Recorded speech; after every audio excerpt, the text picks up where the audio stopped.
Chapter 1030 Joint Operations Backlund, Northborough, St. Samuel Cathedral.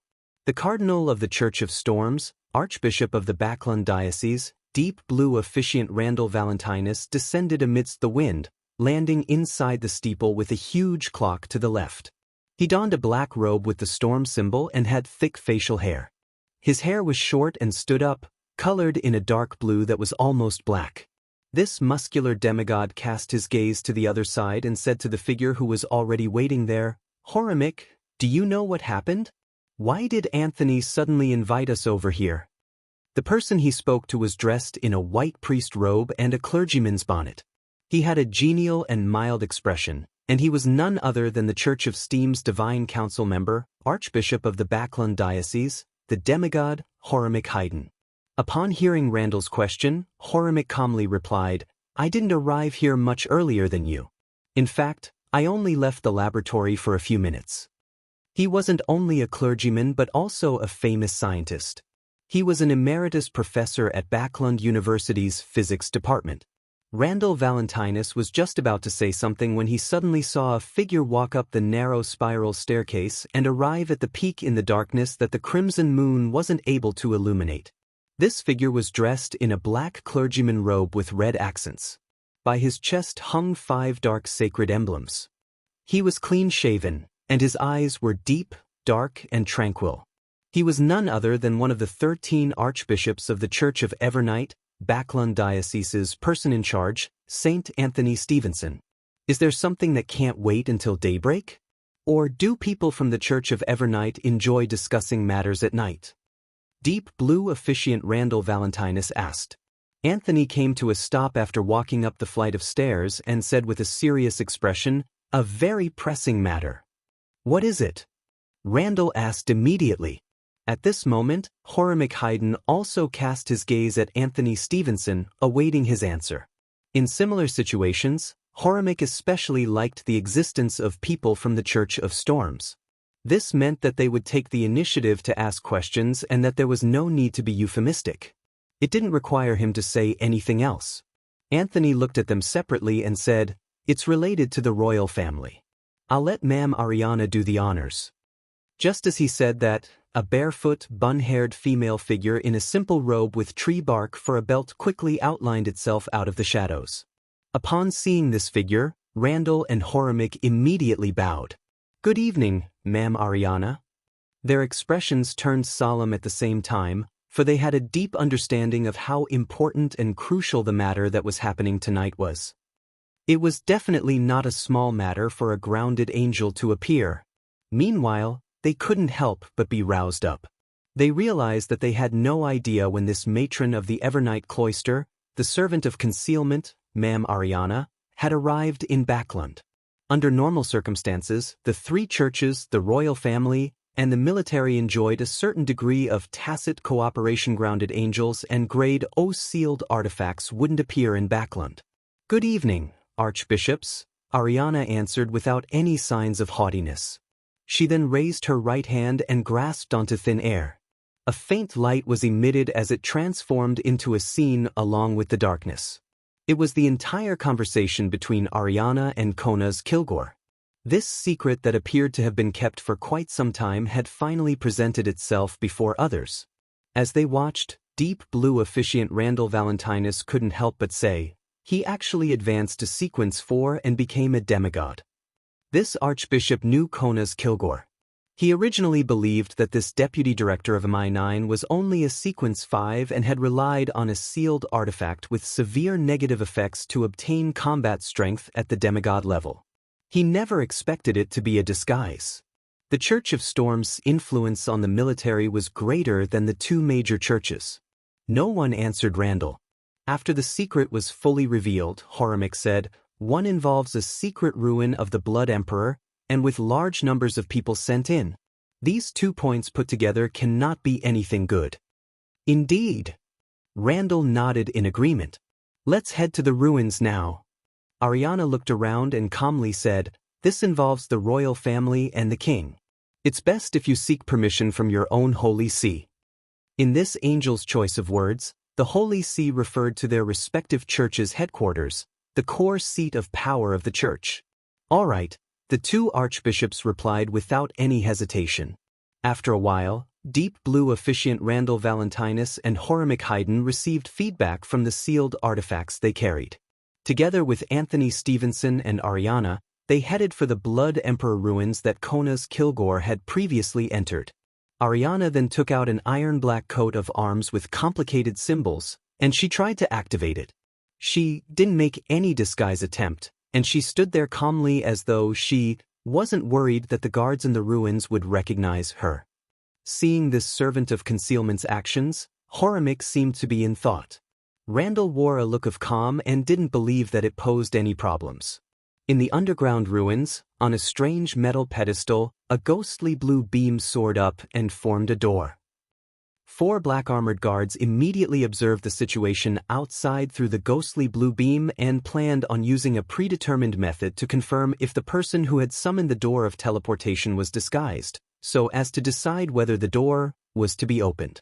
However, they didn't see anything. The area outside was empty. Just as they felt intense unease and confusion, a figure quickly outlined itself behind them. It was none other than the leader of the Church of Evernight Ascetics, Ariana, who wore a patched robe. In the blink of an eye, the 4 guards fell into a deep sleep. Anthony, Randall, and Horamic entered the underground ruins one after another. They didn't directly follow the path down. Instead, they passed through the hall, floating in midair as they overlooked everything. This was a world ruled by darkness. Small amounts of light came from the strange moss growing in different spots, as well as the flaming torches that came from the human-sized buildings. With their illuminating light, even beyonders without night vision could grasp the overall appearance of the huge ruin. On one side was a gray rock wall. It extended upwards without an end, and it seemed to be connected to the ground. On the other side, there was a bottomless dark valley as if it were the abyss where devils lived. A road paved with stone slabs lay in the middle connecting the halls and buildings together.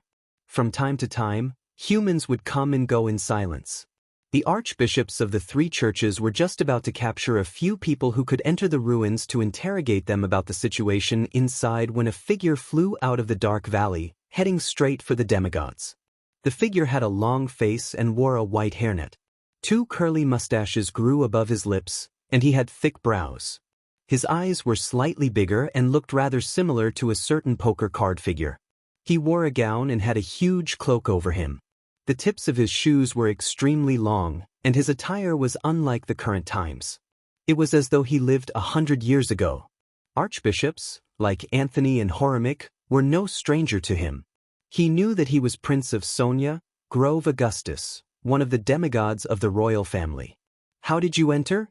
Grove asked first, his expression a little surprised and uncertain.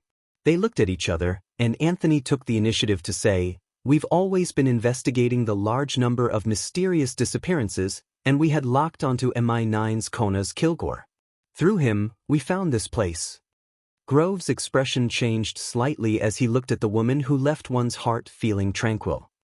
He deliberated and asked, "Ma'am Ariana?" "Yes, I was in charge of the disappearance case," Ariana answered succinctly. Prince Grove smiled bitterly. "We were too greedy. After discovering this ruin, we only thought of digging and retrieving the items inside. To keep it a secret, we even had certain connections with the Demonist sect. Through the people they gathered, we built a passageway and held certain rituals. No, it's not what you think. They were just normal rituals, and they're still alive deep within the ruins. If you don't believe me, I can lead you down to take a look. Apart from the unopened seals and buildings, there's nothing." Upon hearing his reply, Anthony, Horamic, and Randall exchanged looks, registering the puzzlement in each other's eyes. This was completely different from their expectations. This made them suspect that something was wrong. Things weren't as serious as they had imagined at this moment, Ariana said. "You even created the Great Smog." "No," Prince Grove shook his head again. "That was a lesson we learned from cooperating with the demonesses. They actually tried to control Edisac and used him to gain control over the kingdom. After it was seen through by us, they created the Great Smog. From that moment forth, we broke all contact with them." Having said that, he pointed below and frankly said, how could we do such a thing just to secretly dig up the Blood Emperor's ruins? As long as you head deep down and closely examine it, you will understand what I mean. Haha, don't worry. With Ma'am Ariana around, no traps will work. Besides, ignoring the fact that we lack such power, even if we were able to secretly bury you in the ruins, the churches will discover a problem. I don't believe that you didn't report this matter to your respective holy sees before coming. If you don't return in a while, they will definitely take the corresponding actions. Demigods like Randall and Anthony fell into thought as they cast their gazes at the simply dressed Ariana. Ariana calmly nodded. Okay. The angel and 3 saints then entered the depths of the ruins under the guidance of Prince Grove. They discovered that there was a ruin hidden in the darkness, with no man having set foot there, as well as men and women who had been taught to form different rituals. Everything was orderly and serene. Ariana, Horimic, and the other demigods acted according to their own thoughts and separately investigated the different regions. They even left and went further to investigate, but they failed to discover anything. After receiving Ariana's notice, Klein changed Kona's Kilgore into a servant inside the manor, making the MI9 deputy director vanish. Then he unhurriedly held a sacrificial ritual. He sent the items he received above the gray fog for further research, patiently awaiting daybreak. Chapter 1031 Possibility. As the sky lit up, the manors along the Tussock River's north bank began to wake up amidst the morning mist. The tall and portly From's Cage came to the guest room where Kona's Kilgore slept last night. He knocked on the door and prepared to have breakfast with this MI9 deputy director. However, there was no response. Has the Brigadier General headed for the dining room? From's Cage turned around in puzzlement and left the first floor. After breakfast was over, everyone realized that Kona's Kilgore had vanished. Under Dwayne Dantes' lead, they headed outside the guest room and watched the land steward, Richardson, open the door with his key. There was no one inside. Does Brigadier General Kilgore have a hobby of taking morning strolls? Mocht asked curiously as he pinched the 2 ends of his cheekbones. From's Cage shook his head without hesitation. No. Did you hear anything last night? The Chancellor of the Backlund University of Technology, Portland Moment, surveyed the area and asked. Mocht recalled for a moment. No, it was very quiet, perfect for a vacation. Beside him, Hazel looked into the room curiously, but she couldn't think of any possibilities. At this moment, From's Cage raised his theory. Brigadier General Kilgore is an important member of the military, and he often needs to handle unexpected matters. Perhaps he had long left the manor and returned to Backlund. This steam car tycoon was clearly trying his best to downplay the matter. He seems to know something. Or at least, he guessed that Kona's Kilgore came to Mager Manor for some private, personal goal. Klein listened to their conversation as he said to Butler Walter and Land Steward Richardson with a heavy look. Ask the servants in the manor if they had seen Brigadier General Kilgore last night or this morning. If they haven't, send someone back to Backlund and visit Brigadier General Kilgore's family. Inform them of this matter and let them decide whether we need to immediately make a police report. After giving his instructions, Klein stroked his white sideburns and said to Mocht and his other guests, things aren't clear yet. Perhaps Brigadier General Kilgore left because of an urgent matter and didn't want to hold up everyone's vacation. Let's do this. We'll continue with our hunting plans and return when the police arrive. As Brigadier General Kona's Kilgore's companion, From's Cage had raised an excuse for the crisis, one that was rather convincing. Mocht and company agreed with Dwayne Dantes' suggestion and left the area. Hazel walked right at the back and glanced at Brigadier General Kona's Kilgore's guest room and its neighboring room. She had a nagging feeling that something wasn't right as she subconsciously wanted to use her powers as a cryptologist to reconstruct the situation. However, an intense sense of fear emerged deep in her heart. She had no idea what she was afraid of, so she eventually gave up on the idea. She vaguely felt that she had some experience in such matters, and those experiences told her not to look at things she shouldn't see or listen to things she shouldn't hear. After the guests and servants left that floor, a thick carpet that held the weight of the coffee table inside the room beside Kona's guest room began moving. Bit by bit, it pulled itself up from under the sofa and coffee table without causing much of a stir.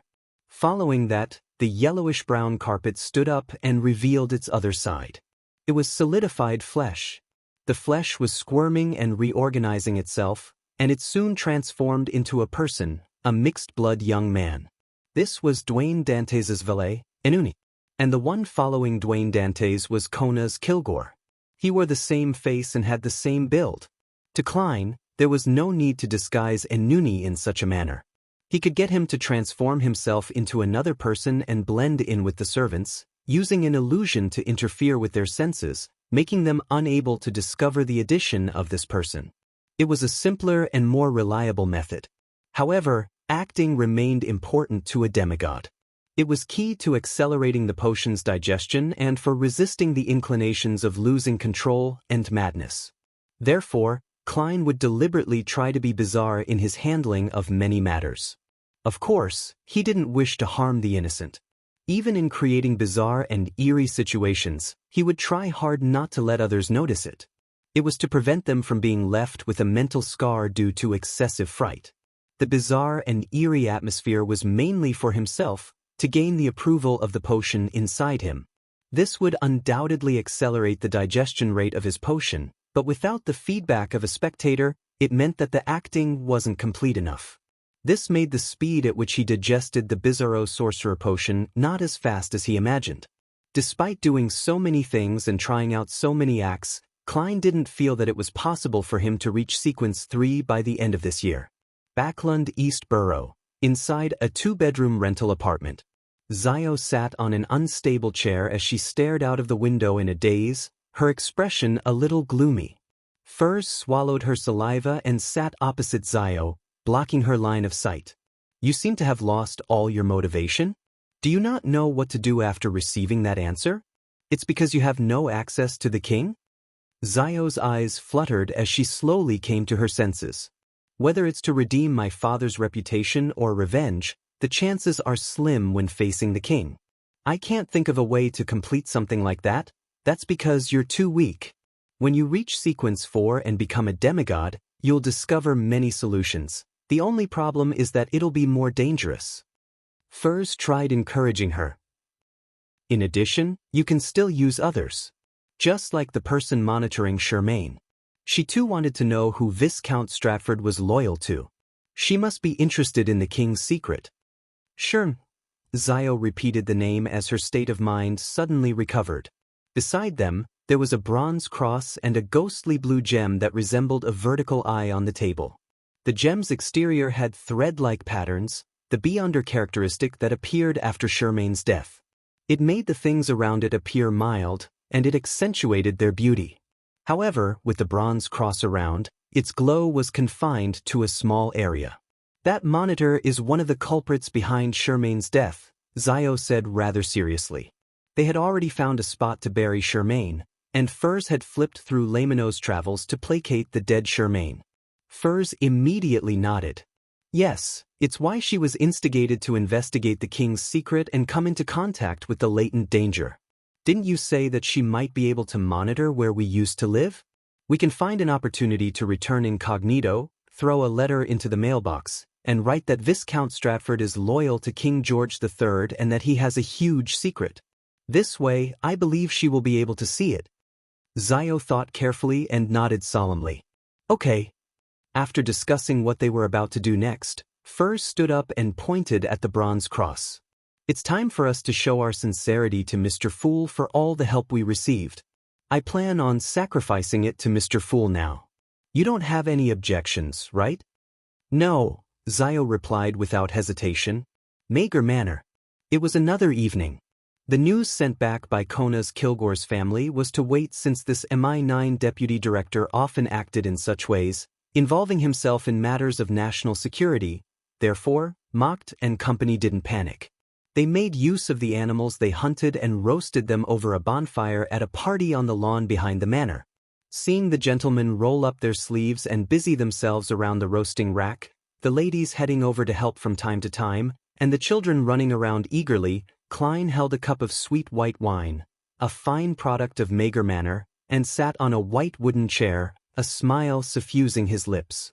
Beside him was his mixed-blood valet, Inuni, who stood upright while awaiting instructions.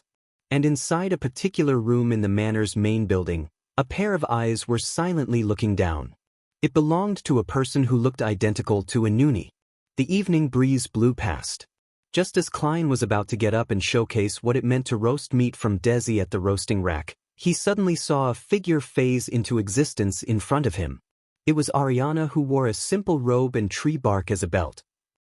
This servant of concealment looked at Dwayne Dantes and said, "There was nothing special in the underground ruins." She then recounted the main points of what she and the three archbishops saw, as well as the explanation given by Prince of Sonia, Grove Augustus. That doesn't make sense. The first thought that appeared in Klein's mind was suspicion. As Viscount Stratford had Saintess of White Katerina provide him with assistance, this clearly meant that the king's faction hadn't completely severed ties with the Demonist sect. Under the premise that the Great Smog of Backlund had already happened, their continued relationship with the Demonist sect meant that it wasn't something that could be explained as hoping to keep the Blood Emperor's ruins for themselves with such in-depth cooperation. Would the Demonist sect and psychology alchemists not wish to split the spoils? In that case, why wouldn't they directly seek the help of the three churches? Klein instinctively believed that the problem with the ruins hadn't truly been discovered. He suspected that there had been a leak during the entire process, allowing the king to make preparations. With Ma'am Ariana around, the possibility of discovering something amiss via the methods of divination and prophecy can be eliminated. From my killing of Kona's Kilgore to the three churches' joint operation, the number of people who know of it doesn't exceed 10. Furthermore, they all involve the high-ranking members of each church. How is it possible that there was a leak? Viscount Stratford's problem resulted in the people in the ruins deploying contingency plans? No, his standing wasn't at that level. Even Kona's Kilgore didn't know the exact situation, much less him. He was only in charge of liaising with the Demonist sect and handling matters at the periphery. He might not even know of the underground ruins. Klein's thoughts raced as he sought the reasons. He first eliminated the possibility of them being prepared due to Viscount Stratford. After all, the death of the captain of the Royal Guards wasn't that important or crucial. As such, there were very few possibilities that could explain the situation. 1. A person who knew of the secret amidst this sequence of events had deliberately or unintentionally leaked the matter due to particular reasons. 2. They had noticed something wrong with Kona's Kilgore's seemingly ordinary state, but Klein didn't notice anything. The psychology alchemists are in cahoots as well. Could my thoughts be read and the secret revealed? But I have the gray fog augmenting me. No matter what, there will be some abnormality. It's just like when I faced that spectator demigod with Anderson. The psychology alchemists originated from something Hermes left behind. Hermes? As he thought about it, Klein's eyes suddenly widened. He instinctively stopped himself from thinking deeper about it as he shot a look at Ariana and relaxed. He asked, "Is this place concealed?" "Very," Ariana replied calmly. People behind her came and went, but no one noticed her. Klein exhaled as he formulated his thoughts. Emperor Roselle once said in his diary that the members of that ancient secret organization are all important figures. Then, could it be possible that one of the high-ranking members of the three churches is a member of the Twilight Hermit Order? And could it be that the ruins which Ariana and the archbishops saw wasn't the real one, but one imagined by Adam? Chapter 1032. Forceful purifier. Restraining his thoughts, and looking at the angel of concealment across him, Klein deliberated over his words. Is there a possibility that the ruins you saw was actually imagined? He didn't directly mention Adam or the Twilight Hermit Order, afraid that discussing such matters in Ariana's concealment zone would still be heard by the Adam who wielded the spectator pathway's uniqueness and recently obtained 0-08. As he was inside Ariana's world of concealment, Klein believed that thinking of Adam and the Twilight Hermit Order wasn't likely to pose any problems, but it wasn't necessarily the case when saying it out loud. After all, Mr. Dorr could freely discuss Adam with Emperor Roselle back then, not only because of the beyonder powers of a secret sorcerer's secret keeping, but more so because he was also a king of angels, a level not lower than Adam and Amon, perhaps even higher. Imagined, Ariana repeated Klein's key words softly as though she had figured out something at her level. She was no stranger to ancient history and the main characteristics of the 22 pathways. Furthermore, she was also an angel that represented the authority of concealment. She possessed the highest clearance in reading all the church's confidential information. A few seconds later, Ariana observed Dwayne Dantes, who remained sitting there. Psychology alchemists? From Kona's Kilgore's statement, it was obvious that the king's faction was working with the psychology alchemists. And this was an organization that had the spectator pathway in its control. Klein first nodded and then added, their higher-ups likely do not have the ability of turning imagination into a reality. In this world, there are only 1 to 2 people who have such authority. Ariana nodded in thought. I understand. Now that the underground ruins are open to us, I will find a chance to verify it. If it's true, it means that 1 or several archbishops of the Church of Steam and Storms are working for him. She didn't raise the possibility that the Church of Evernight's upper echelons were problematic, as the goddess wielded the authority of concealment. It was very difficult to keep such matters from her for prolonged periods of time. Klein couldn't help but ask in surprise, the underground ruins will be left open to the 3 churches? Yes, if it truly is imagined, it means that their cooperation is on the brink of success and that they just need to delay things a little longer. Ariana simply explained her theory. This is also what I'm thinking. The tide of the times is coming in a bid to drown out everything. Thankfully, I'm a lot more prepared than before. I now have a demigod-level marionette, and in certain areas, he's stronger than me. After all, he can use my Beyonder powers, while I can't use his. Since I can't digest the Bizarro Sorcerer Potion anytime soon and seek my advancement, strengthening my marionette is also an effective measure to protect myself. I can also take note of the Sanguines and Miss Sharon's plot against the Rose School of Thought. Klein's thoughts instantly turned clear. He reined in his thoughts and casually asked, do all 3 churches doubt Prince Grove's explanation? They don't. Ariana frankly shook her head. Kona's Kilgore had mentioned Katerina.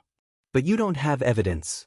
After all, they can explain that, after they split with the Demonist sect, Katerina was sent to discuss things and attempt to make amends, but was cruelly rejected. During this process, as they knew each other's secrets, none of them took action at the meeting. It could then be explained that Kona's Kilgore, a demigod who wasn't privy to the matter, made the mistake that the cooperation effort was still in place. And faced with an angel family, one that wields at least half the forces in the military, the 3 churches won't immediately lose decorum with them unless there's evidence. Firstly, they aren't united, and they have to consider that if a civil war were to erupt, countries like Fainapotter, Intis, and Fainapotter, as well as the churches of Eternal Blazing Sun, God of Combat, Earth Mother, and the God of Knowledge and Wisdom might try to take advantage of the situation. Klein quickly came up with an analysis of the present situation. He simply mentioned, there were signs of Saintess of White Katerina appearing over at Viscount Stratford's side. I will try to find her.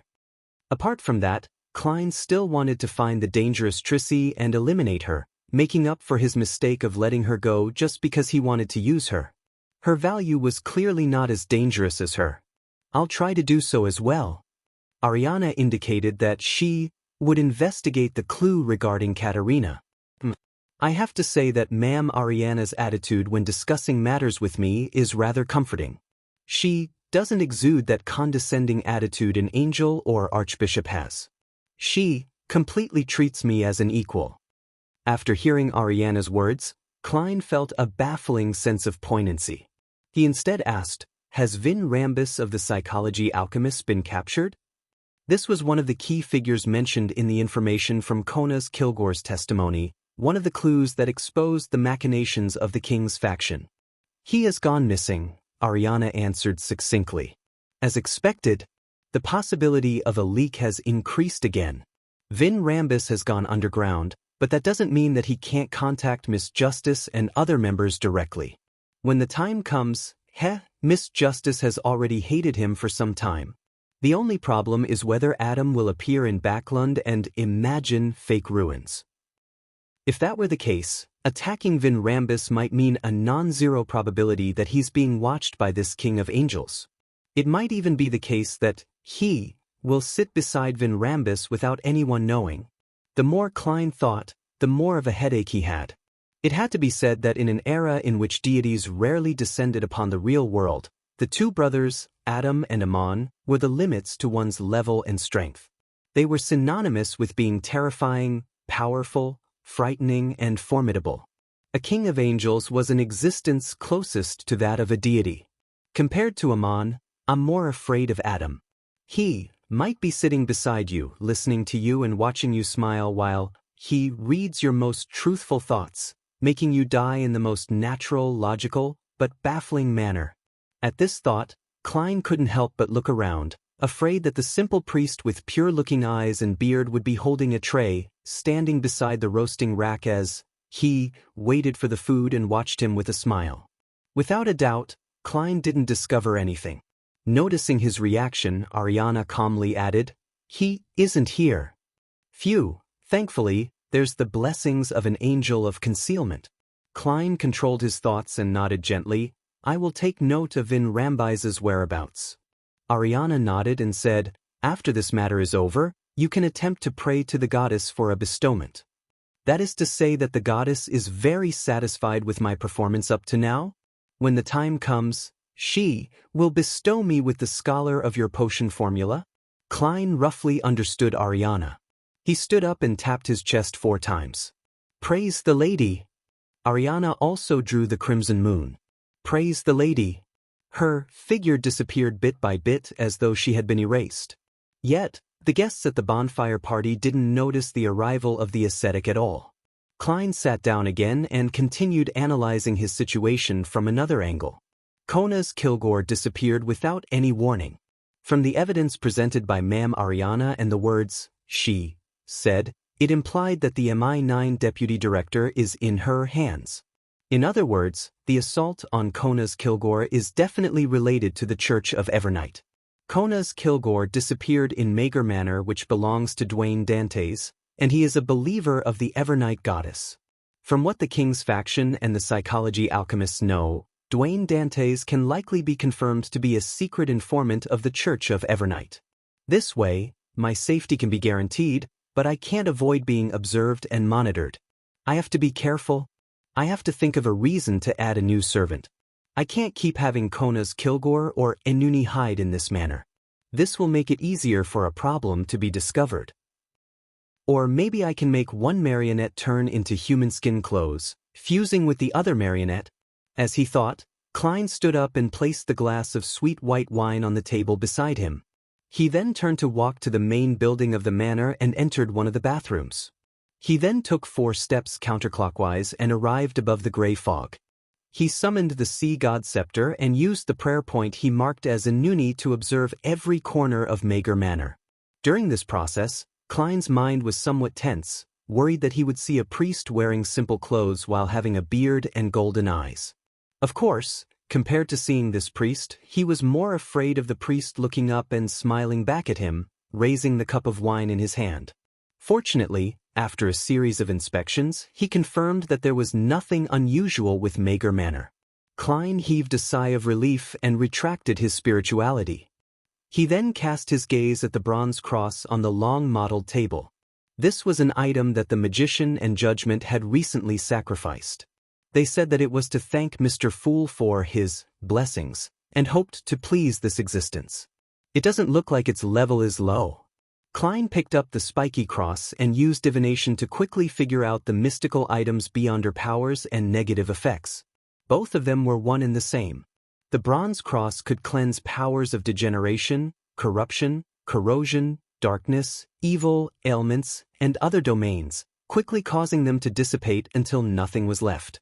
Due to this reason, this mystical item could also clear the mental corruption of beyonder characteristics. And it was precisely because of this potent purification that the bronze cross couldn't coexist with other mystical items or be in contact with other beyonder characteristics. It couldn't exist on the same person. Furthermore, it also repelled the wielder's beyonder characteristic, albeit not in a manner that was as obvious. Over the passage of time, it would slowly cause a Beyonder's characteristic to seep out. This also meant that if one were to carry or wear the bronze cross for more than an hour, the Beyonder sequence would drop by at least one sequence. Beyond 3 hours, non-demigods would definitely be reduced to an ordinary person. Exceeding 6 hours, sequence 4 and sequence 3 saints would also lose their Beyonder powers. It was almost ineffective against angels because they had the ability to shatter Beyonder characteristics. They had extremely strong control over their source of power. It can be used to retrieve the characteristics of Beyonders who failed to advance without dying or from those who lost control. This cross's powers resemble the sun pathways unshadowed. Klein nodded thoughtfully. Chapter 1033 Let There Be lies scrutinizing the bronze cross in hand, Klein was certain that it was at least a grade 1 sealed artifact. Apart from its purifying effects, this mystical item also possessed flaring sun and other demigod-level spells of the sun domain. As for its negative effects, they weren't a problem to resolve if one used it properly. For example, helping people who stumbled into the Beyonder world and hoped to escape this madness to become normal humans again. It could also be used for people who consumed additional potions to secrete the Beyonder characteristic, though this required precise timing. Otherwise, it easily caused one sequence to drop. Of course, the body and soul that had been reconstructed by potions would definitely suffer from frequent conflicts with an ordinary human's essence. Beyonders who relied on this bronze cross to retreat from this circle would undoubtedly suffer residual effects, and the exact circumstances would be different depending on their pathways and sequences. This made Klein sigh. This was the most useful and valuable negative effect he had ever seen. To him, the only problem was that this bronze cross couldn't be carried with him for extended periods of time. He couldn't hand it to his marionette either, as it would expel the marionette's Beyonder characteristic and drop its sequence. And a marionette could no longer consume potions for advancements, as their spirit bodies were essentially dead. As for letting ordinary creatures turn into marionettes, they would praise the sun by wearing this cross for extended periods of time and escape his control. I can only leave it above the gray fog and take it out when I need it. To a bizarro sorcerer, this side effect isn't much. After all, I don't perform unprepared. I'll later confirm if it corresponds to an unshadowed. If it does, I'll sell it to Little Sun after he finishes digesting the Priest of Light potion. I believe that the City of Silver's 6-member council's chief wouldn't be miserly to not exchange it with a sealed artifact of equal value. The sun pathway is clearly more suitable for the forsaken land of the gods than the other pathways. Klein thought in a good mood as he placed the bronze cross back on the long mottled table. He didn't immediately make a confirmation and planned on leaving it until he returned to 160 Buckland Street. When that happens, he would also use dream divination to figure out the origins of the sealed artifact. As Mager Manor was too close to the underground ruins, he was afraid that the royal family's angel or maybe even Adam was observing the area. If his experiments were to trigger some change and create a stirring in the gray fog, his biggest secret might be exposed.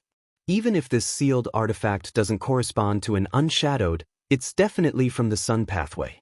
At most, it's mixed with other Beyonder characteristics.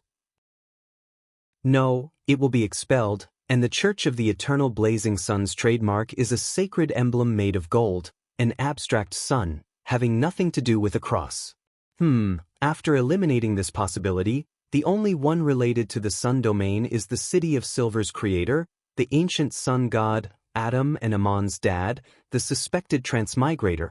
It appeared in the hands of Viscount Stratford, so does this mean that, in a particular sense, it's the Twilight Hermit Order who's cooperating with the royal family, and the psychology alchemists is just a ruse? Of course, there are too many other possibilities. It might have been found by the Augustus family since they're quite a famous angel family in the 4th epoch and have a long history. Finding certain items of the ancient sun god is rather normal. If this sealed artifact really was provided by Adam, could it be part of his arrangements? Faced with Demonis Trissy, who is clearly involved with an evil god, and her partner, Viscount Stratford, who chose to use this purifying cross and gave up using other items. That arrangement is very reasonable. Upon deciding to eliminate Charmaine, Since he wasn't sure if she had been corrupted by an evil god and was afraid of accidents happening, he didn't use any direct offensive means and instead wasted time activating this sealed artifact. That too is also very reasonable. Yes, it's all very reasonable. I'm just not sure if there are signs of this outcome being arranged. With this in mind, my phobia for 0-08 has reared its head again. Yes, Miss Magician and Miss Judgment had privately discussed Adam before. It involved matters regarding the forsaken land of the gods, the giant king's court, and king of angels. This, even if it was arranged by Adam, why does he want to give this item to them? Klein felt his scalp tingle as he thought about it. Composing himself, he decided to do further experiments after returning to Buckland Street. He didn't hesitate and immediately returned to the real world. As for the items on Kona's Kilgore, he relied solely on his divination powers without the gray fog's enhancements to gain an initial grasp on the situation. Apart from the concerto of light and shadow which Church of Evernight ascetic leader, Ariana, had taken, and the badge used to open the underground ruins, Kona's Kilgore had two other mystical items. One of them was Rever's Shout of Despair which Rhodes had mentioned. It originated from a failed sacrifice and had two modes. One was an ordinary shot. Its might was slightly weaker than a clown's air cannon. The other was a machine gun sweep. It could spew out large numbers of bullets in 1 to 2 seconds. These two modes came with the Shout of Despair, having a certain level of influence on demigods at the saint level, but it wasn't too effective. Of course, not every demigod could withstand such an attack. Just like Klein himself, he didn't have a ridiculous body or defense to withstand it head-on. The other item was Lucky Grass. It looked very simple, a 4-leaved clover that had been made into a protective charm.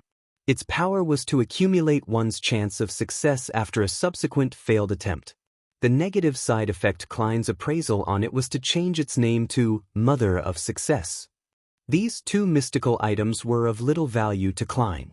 He continued keeping them on Kona's Kilgore's person. Instead, it was this demigod marionette that was his greatest harvest.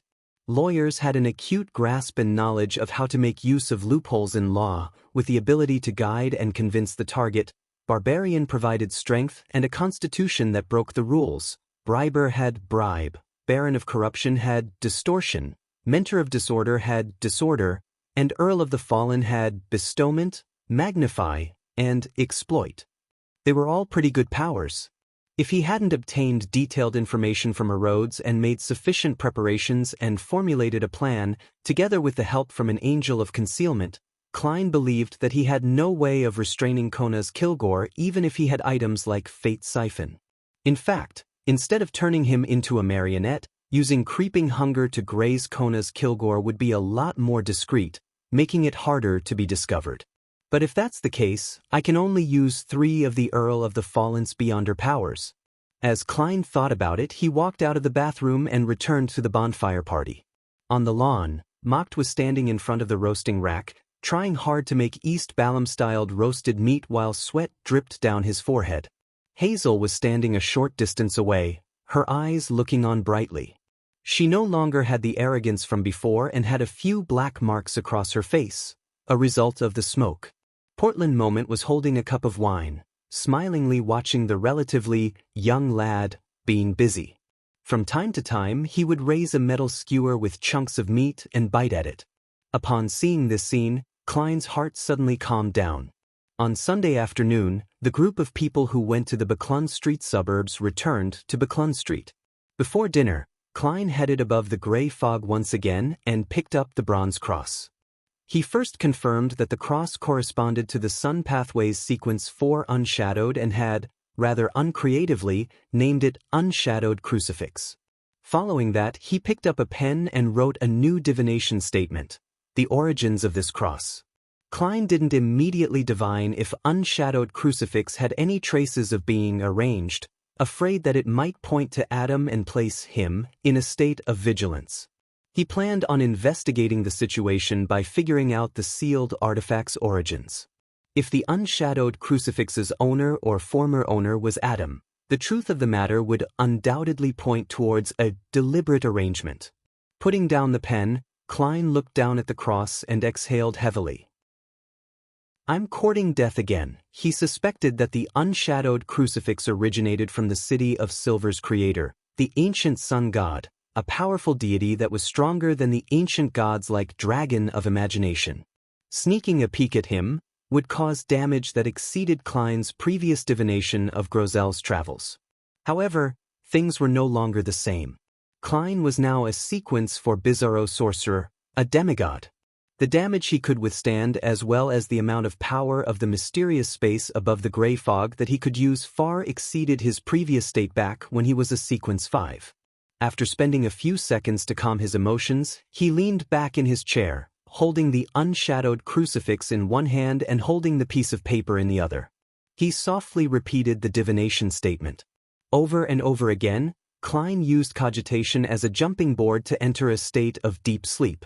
In the hazy world, a building whose original form was obscured by layers of grayish-white stood in a pitch-black environment. Surrounding it were monsters. A crack opened up on the grayish-white building's surface as a palm that had almost white skin reached out. The figure walked out, a man. He wore a black clergyman robe and had a silver crucifix hung on his chest. This man's hair wasn't long and was mainly raven black in color. There was a faint hint of blonde at the roots of his hair. His eyes were pure gold in color, and his skin was rather white. He had a deep outline and pronounced eye sockets. He looked quite similar to the people of the northern continent.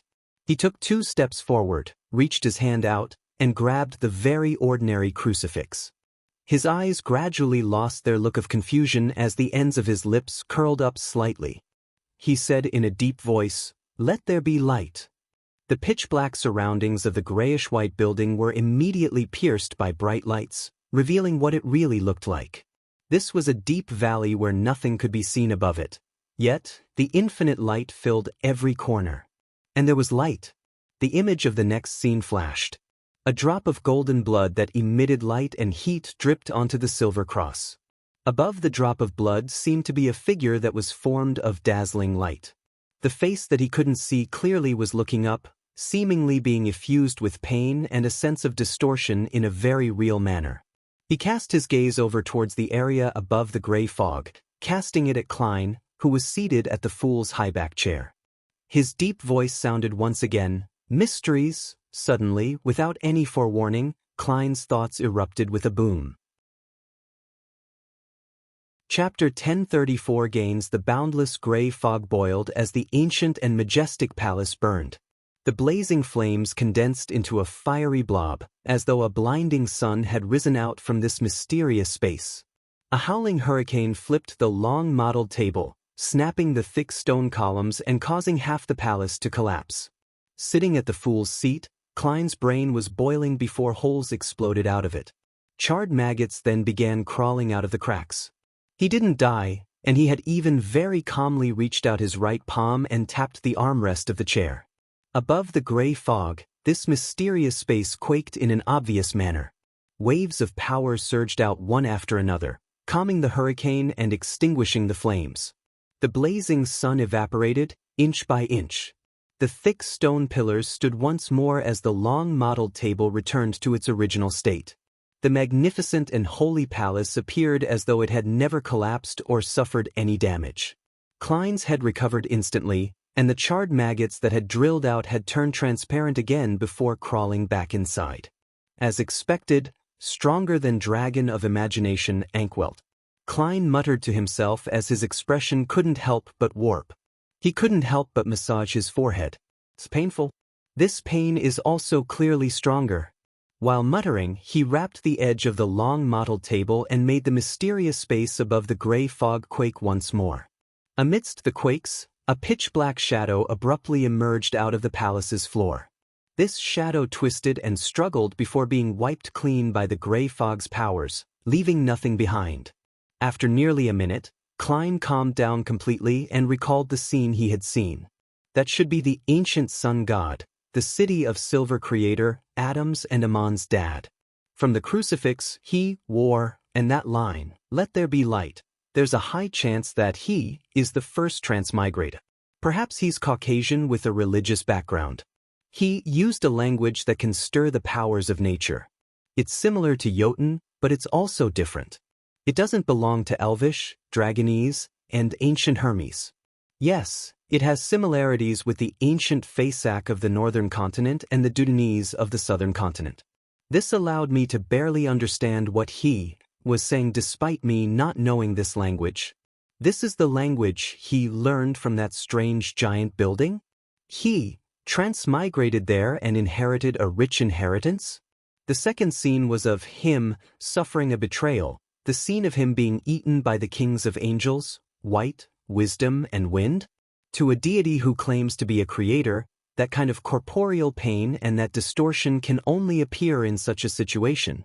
Yes, the divine blood he dripped before his death fused with the silver crucifix, and it later turned into the latter's form, becoming a rather powerful sealed artifact. From the looks of it, the unshadowed crucifix was obtained by one of the three kings of angels, or it landed in Amon's or Adam's hands. To them, this is an important item their father left behind. The previous possibility isn't too high. The cross's effects are extremely useful. Furthermore, its origins are a secret that needs to be kept. No one would give it to the Augustus family. From the looks of it, was it really arranged by Adam? Why did he give the unshadowed crucifix to Miss Magician and Miss Judgment in a very reasonable manner? He had discovered that the two ladies believe in the fool after observing them for some time? This cross was meant for the fool that doesn't belong to this era? He wishes to know where his father, who also doesn't belong to that era, came from? But the problem is, how does he plan on raising that question and obtaining an answer? That City of Silver's creator's level is extremely high. He was able to sense my prying despite the long stretch of history between us. He cast his gaze above the gray fog and cast it on this mysterious space. Furthermore, the influence he created not only openly caused destruction but also secretly invaded this place, creating a special shadow. It nearly lurked here, hidden. Doesn't this mean that once one obtains the authorities of several domains, a deity's level will also undergo a qualitative change? What does the uttering of mysteries mean? Is it pointing to me, or the original owner of this mysterious space?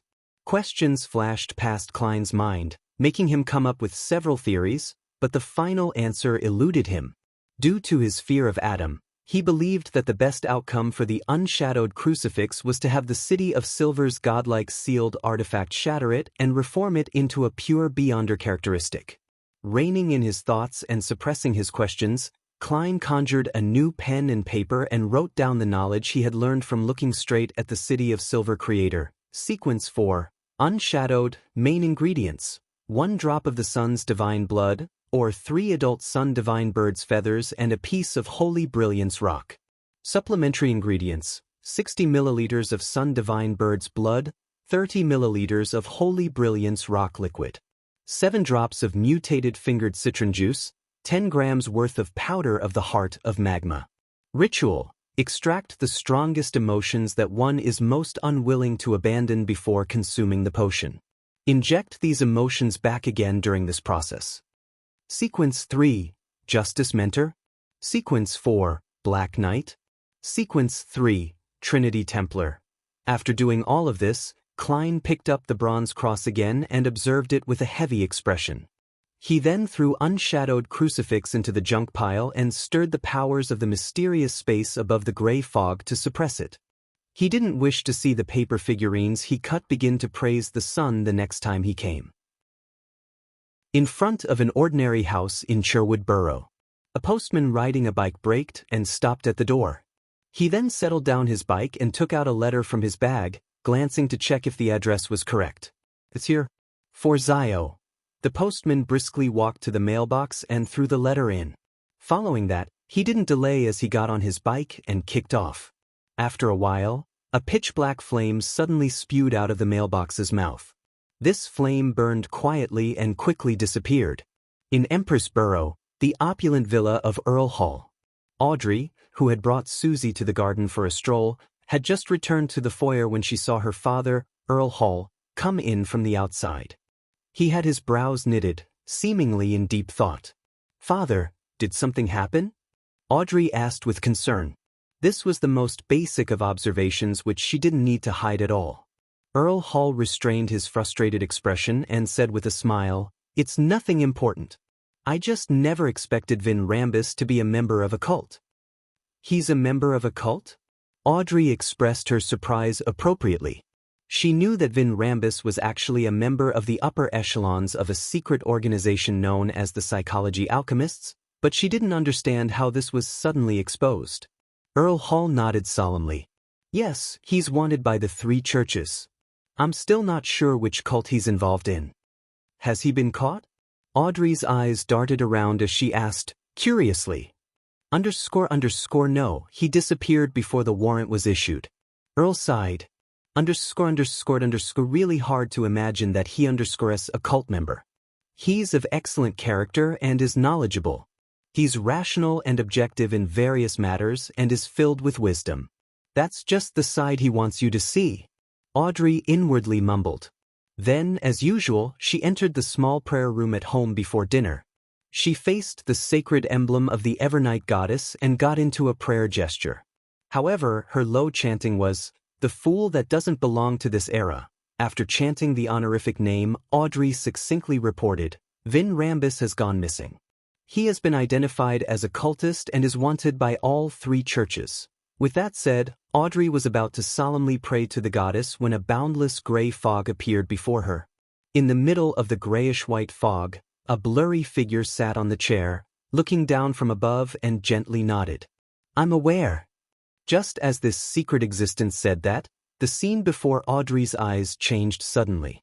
It presented a figure who was concentrating on praying. "Honorable Mr. Fool, the Church of Evernight has obtained intelligence from Kona's Kilgore and confirmed that King George III hides an extremely huge secret.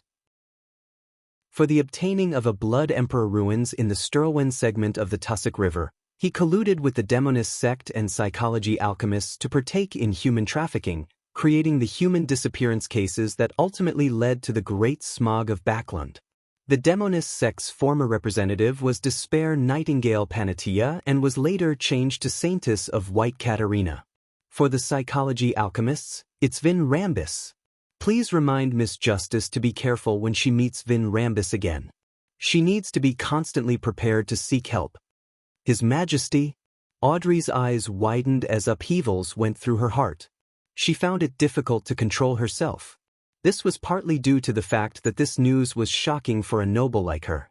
In addition, it had to do with lie which magnified her emotions. Almost at the same time, a news report flashed in Audrey's mind. It was one that had left an unerasable impression on her. According to preliminary estimates, a total of over 21,000 people died in the smog, and the subsequent plague took the lives of close to 40,000 people. Among the deceased were young children, healthy young men, and women. So that's how it is. What is the king plotting? The 3 churches likely don't have any actual evidence. Otherwise, Father wouldn't only be frustrated to this degree. Audrey felt an inexplicable sense of anger and sadness. It felt like particular principles she had upheld in the past had been ruthlessly trampled, or that values that had stood up to time were silently crumbling. She subconsciously lowered her head and closed her eyes. Then she exhaled and whispered, "Thank you, Mr. Fool. Please convey my gratitude to Mr. World." After her prayer, Audrey sat in the tranquil darkness and didn't move for a long time. Chapter 1035 Diary page in Advance Backlund East Borough, inside a 2-bedroom apartment. Furs picked up a fountain pen and wrote on a piece of paper. This was a letter for her teacher, Dorian Gray Abraham. It was to tell him that she was in danger and had no choice but to leave where she used to stay. Replies were not to be sent there, and if he had sent a letter, he was to quickly change his address and change identities if possible. After writing plenty of words, Furs put down her pen, folded the letter, stuffed it into an envelope, and adhered a stamp on it. Then, she changed into outdoor attire and left the room with the letter she wanted to send. She wasn't inclined towards heading out, but this new residence of hers not only didn't have alcoholic beverages, but it didn't even have coffee beans, instant coffee, black tea leaves, daily newspapers, the latest magazines, or novels. For these, she had no choice but to personally head out to send the letter and buy some groceries outside East Borough. As for Zio, she had already gone out.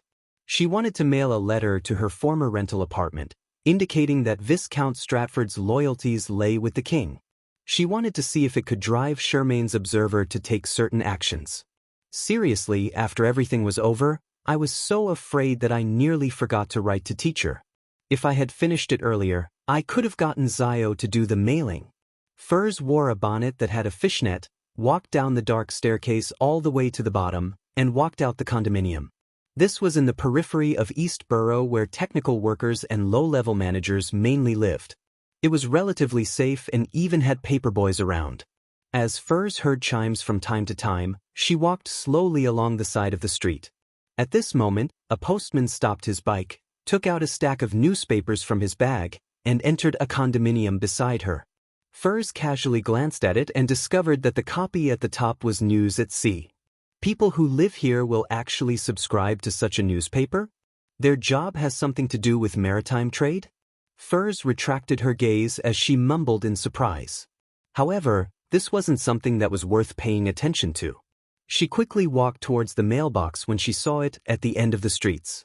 The postman entered the condominium and found a few targets from the rows of mailboxes, stuffing the corresponding papers into them. Shortly after he left, a mailbox was opened and the newspaper inside was taken out. The person who retrieved the newspapers walked up to the third story, opened a room, and sat in a simple reclining chair, rocking in it as he read through it. By the side of the reclining chair, there was a black wooden table with a stack of papers placed on it. Some of them were stacked neatly with their front page facing up. Some were bent asymmetrically, revealing the articles. On them were the corresponding reports. Shocking. Crazy adventurer made fugitive. Crazy adventurer appears again. An incredible hunt. The man closest to the kings at sea. Adventurer worth £90,000. Story of Gairman Sparrow and 3 female pirate admirals. Shooting to fame in one battle. Gairman Sparrow attempts assassination attempt on Vice Admiral Ailment at night. Shortly after Furs finished her purchases and returned to her rental apartment, Zio had finished her trip and returned. The reason for their timely return was because it was Monday and it was almost 3 in the afternoon. Go, go, go. The nearby cathedral's bells resonated as a crimson-red beam of light surged at Furs and Zio at the same moment. Inside the majestic palace, by the sides of the ancient mottled table, figures appeared simultaneously, taking corporeal form. Like always, Justice Audrey stood up first, faced the seat of honor of the long bronze table, curtsied, and said, "Good afternoon, Mr. Fool. Miss Justice seems rather down. From the looks of it, the news last night is still affecting her." The Fool Klein nodded indiscernibly and acknowledged the Tarot Club members' greetings. At this moment, Audrey, who wasn't in a good mood, noticed with her sharp observational skills that there was a bronze cross beside Mr. Fool's right hand. Where did this cross come from? To be placed on the table by Mr. Fool, it's an item that's at least the level of a card of blasphemy. Who does it originate from? What use does it have? Questions flew through Audrey's mind, making her feel an irresistible sense of curiosity. This was the first time Mr. Fool was placing something in front of him that wasn't a card of blasphemy. Immediately following that, Alger, Catlia, and the other Tarot Club members also noticed the bronze cross that was more eye-catching than a card. Like Miss Justice, they couldn't help but guess at the item's origins, level, and use.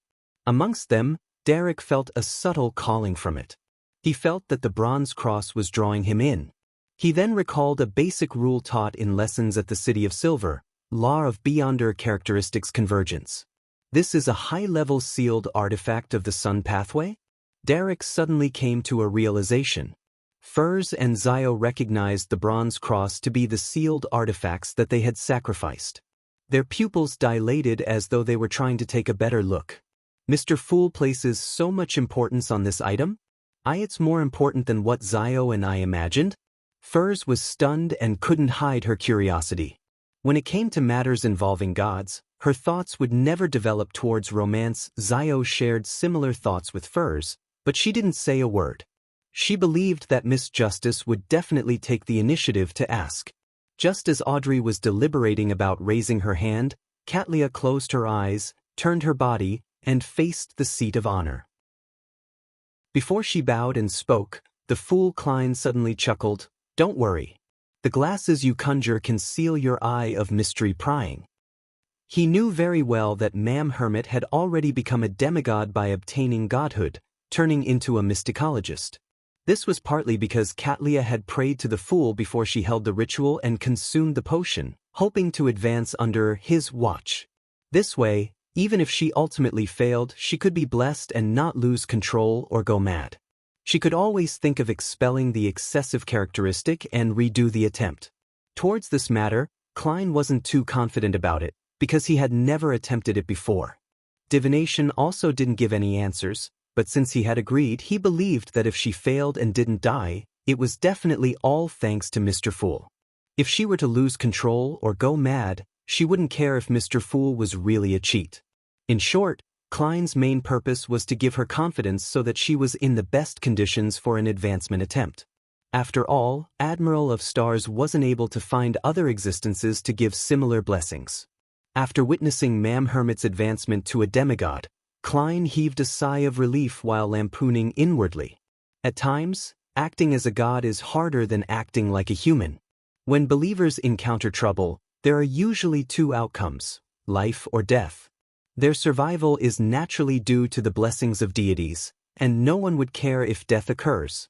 On the other hand, after becoming a demigod and being able to use more of the powers of the mysterious space above the gray fog, the fool Klein could easily see the astral projections of the Tarot Club members, thus reading their current beyonder pathway and sequence. After sealing her eye of mystery prying, Katlia heaved a sigh of relief and reverently said, "Mr. Fool, there is one page of Emperor Roselle's diary this time." Emperor Roselle's diary? Queen Mystic is done with her matters? But nothing abnormal happened in Backlund. Yes, no one noticed the infiltration of Amon in Backlund Street or the demigod battle in Mager Manor. The fool Klein nodded in an unperturbed manner and said, "Good. You can think of a question or request." As he spoke, Audrey, Alger, and company sharply learned something from this conversation. Ma'am Hermit was worried that the glasses she conjured was unable to seal her eye of mystery prying, and this wasn't a worry she had in the previous gatherings. This means that Ma'am Hermit's eye of mystery prying has been significantly boosted. Why would there be a sudden boost? Has she advanced to become a demigod? She's our Tarot Club's second demigod? Audrey connected this matter to Katlia's purchase of the mythical creature's blood and immediately had a guess. She then swept her gaze at the male members opposite her and realized that Mr. Hanged Man's seating posture had unknowingly changed. He had apparently figured that Ma'am Hermit had become a demigod. Little Son's gaze was still staring at the bronze cross without any reaction. The moon Mr. Emlyn hesitated for a few seconds before looking up at Ma'am Hermit. Mr. Star was like Little Son, his eyes somewhat vacant as though he was waiting for the diary part to pass. "Honorable Mr. Fool, can this question be accumulated with the next one?" Katlia asked. "Accumulated with the next one? Queen Mystic still doesn't want to have her mood affected? Then why would she suddenly provide a diary page? Has she foreseen something?" To maintain his image as the fool, he didn't ask why and nodded gently. "Sure." Katlia didn't speak further as she conjured that diary page, only to see it flash into Mr. Fool's hands. Klein scanned it seemingly casually, taking in most of the information. July 19th. Night of the Blood Moon. Mr. Doerr's answer allowed me to confirm one thing. In that ancient secret organization, the second blasphemy slate I saw wasn't complete.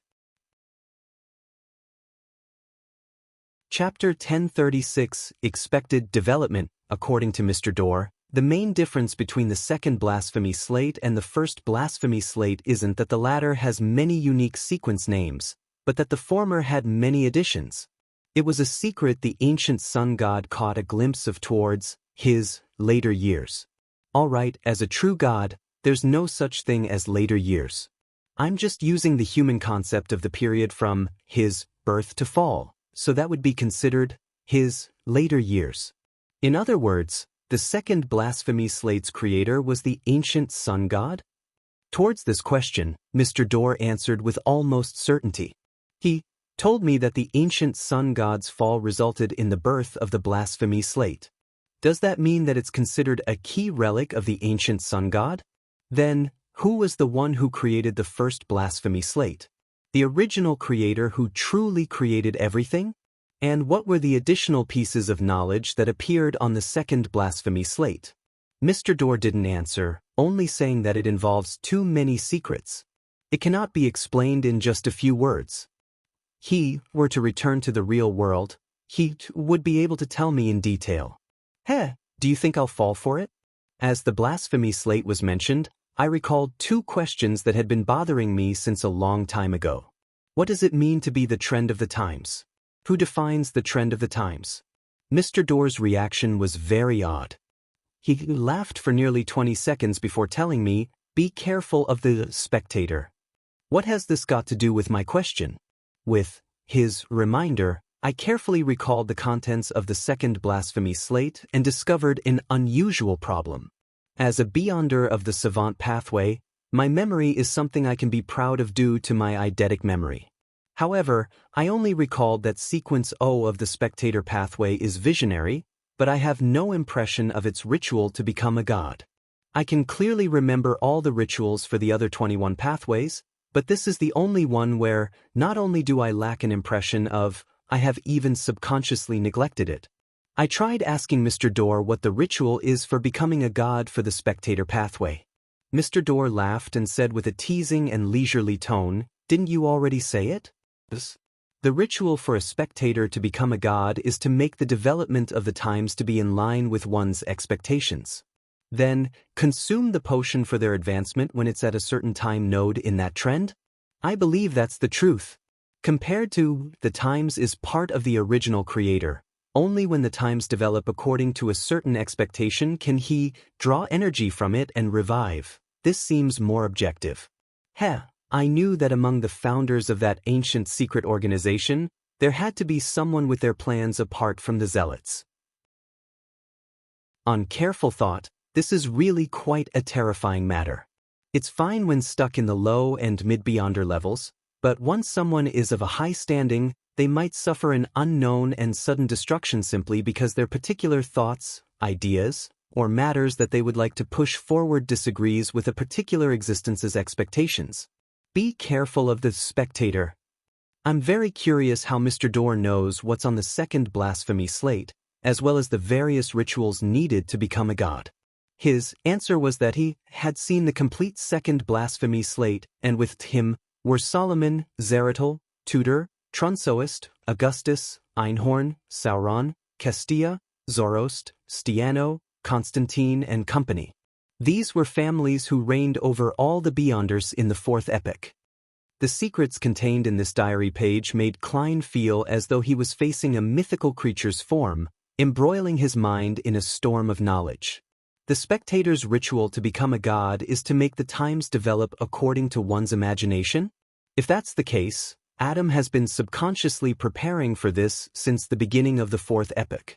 So the secret that King George III is hiding and the possible developments are in line with his expectations to the point of him giving a helping hand?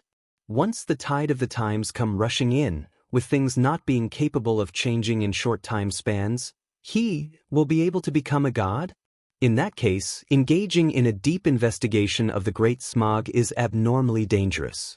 Even if I'm currently a blessed of the goddess, having an official Beyonders background and being able to cooperate with angels anytime, my safety can't be guaranteed. After all, the goddess isn't able to descend for quite some time. Amidst his thoughts, Klein suddenly had the intention of cowering back. If this were in the past, he could relax after reporting the matter to the Church of Evernight and even leave Backlund for a vacation. But now, as a blessed of the goddess, he had already promised to seek out Vin Rambus and Saintess of White Katarina, making it very difficult for him to escape. It was truly a case of you win some, you lose some. Furthermore, Klein didn't know how Adam wished for the times to develop.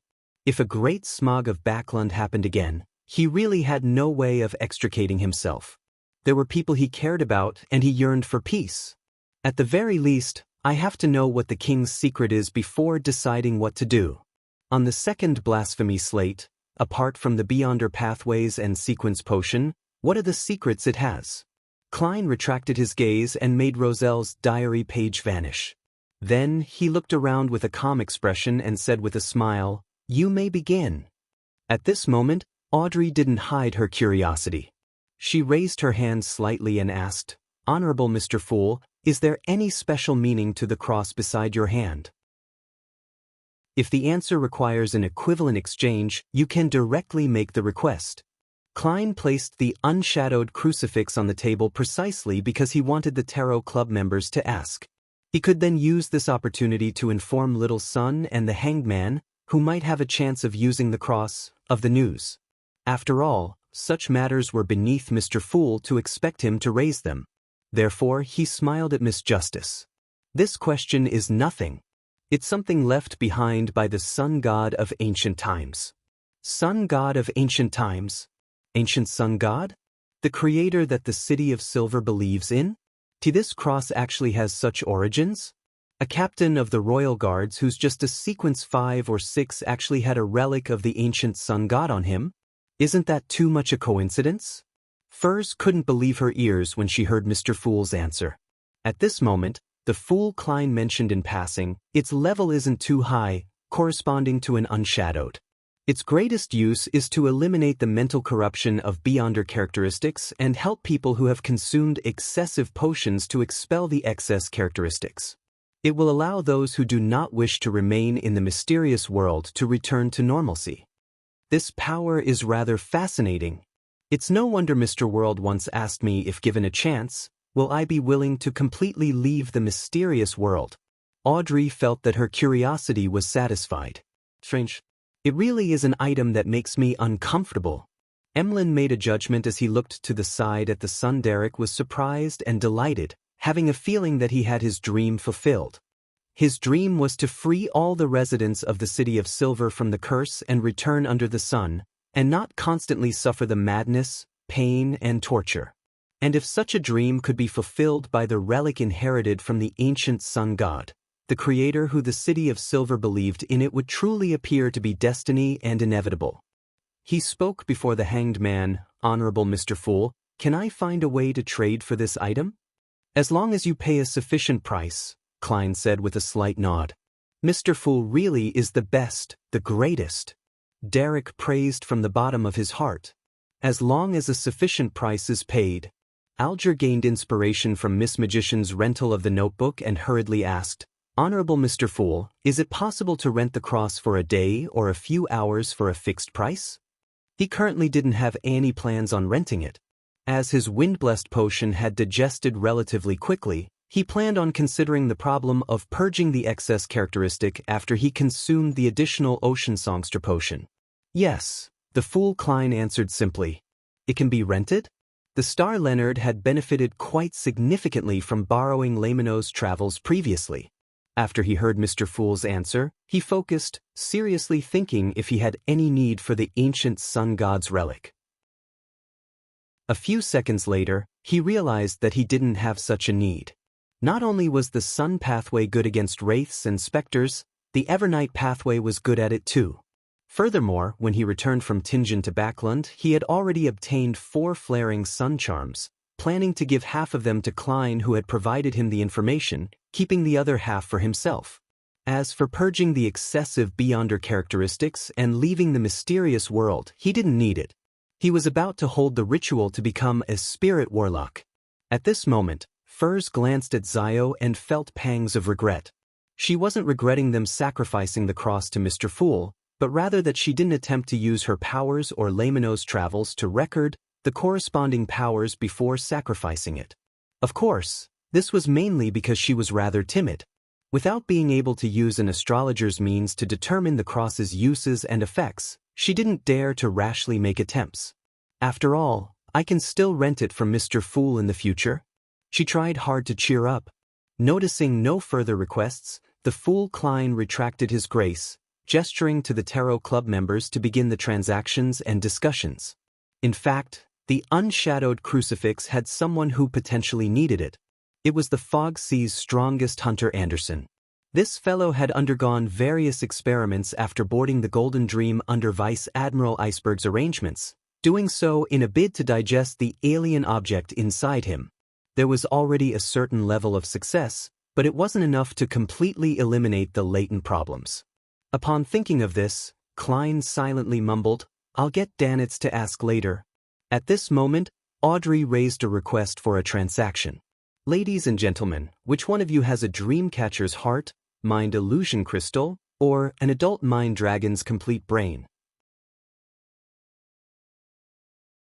Chapter 1037 Gehrman's problem. After hearing Miss Justice, Derek very enthusiastically replied, "Our City of Silver's warehouse likely has the complete brain of an adult mind dragon.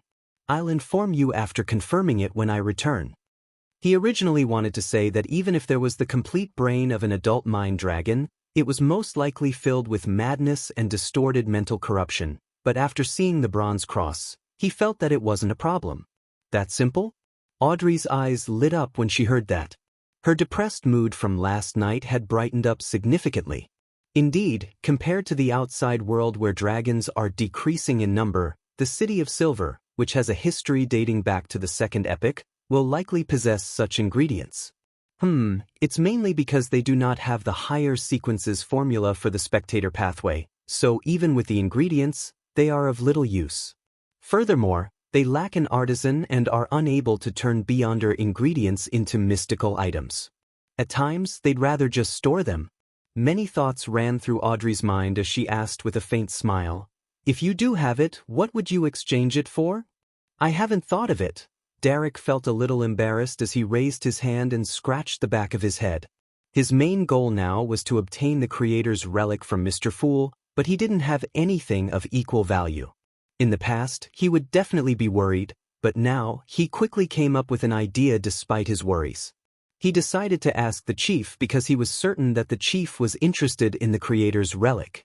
Due to having such thoughts, he really didn't know what payment he needed from Miss Justice.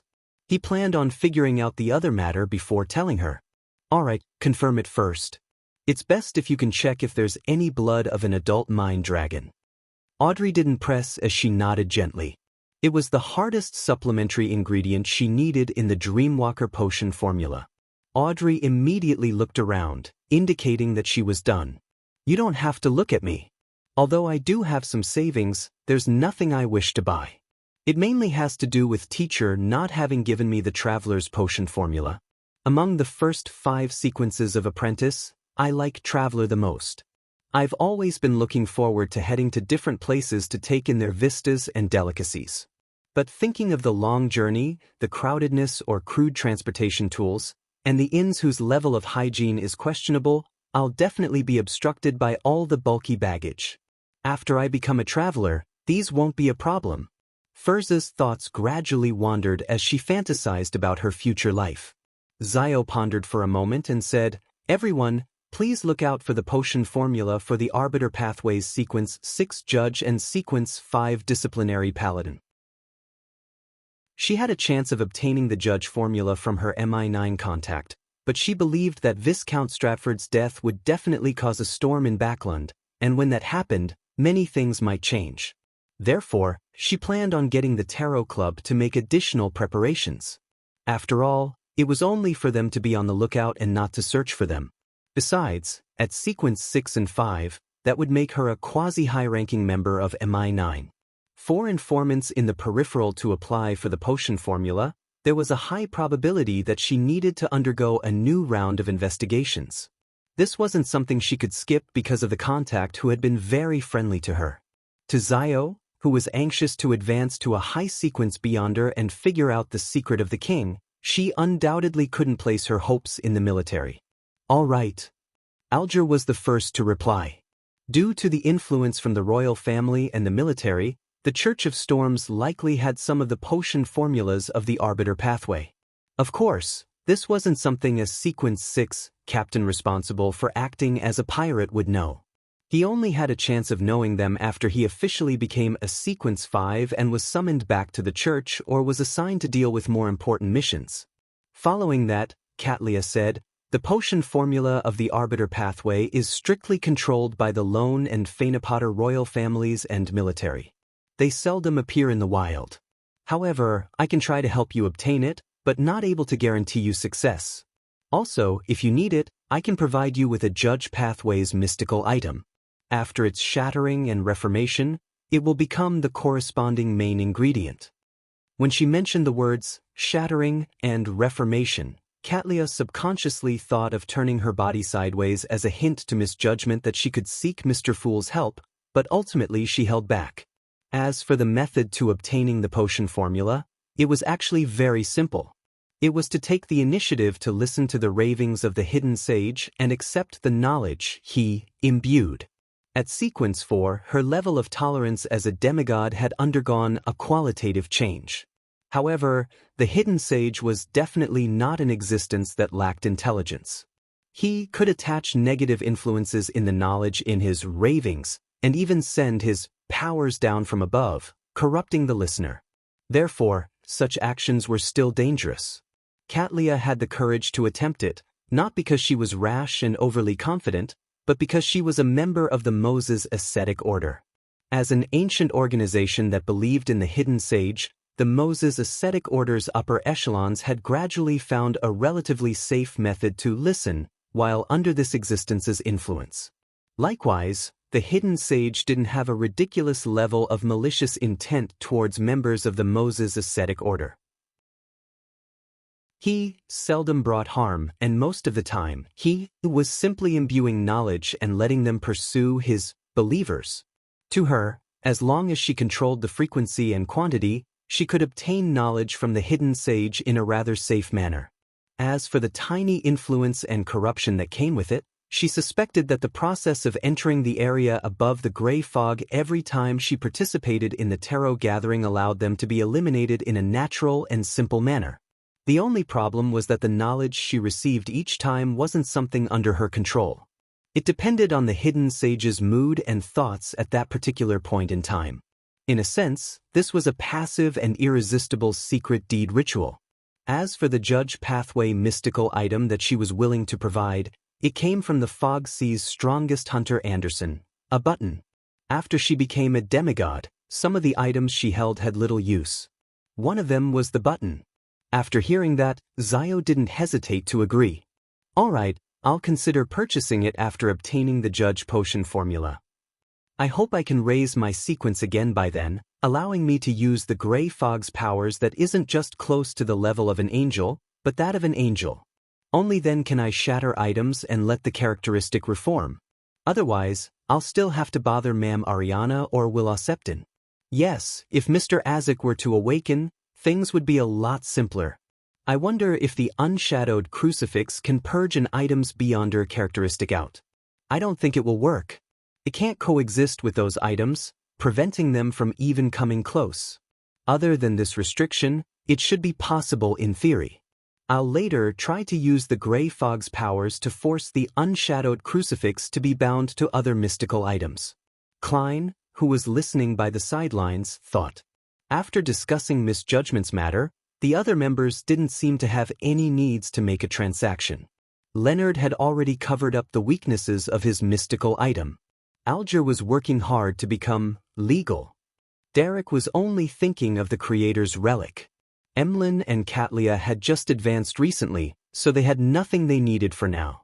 Amongst them, Katlia had the intention of renting the cross to see if she could cleanse the remnant corruption in Artisan Sealf. However, the Roselle diaries she gathered came from Queen Mystic and were used for obtaining answers.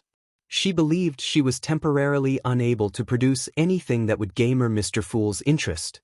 I'll try to gather the Emperor's diary out at sea. Katlia secretly made the decision. After some thought, Emlyn said to the magician, "Ma'am, in the next 2 weeks, I might need to rent that notebook." "No problem." Furs was originally thinking of spending money to get Mr. Moon to add abyss shackles and other beyonder powers to the spellbook, so she was very happy to permit his request.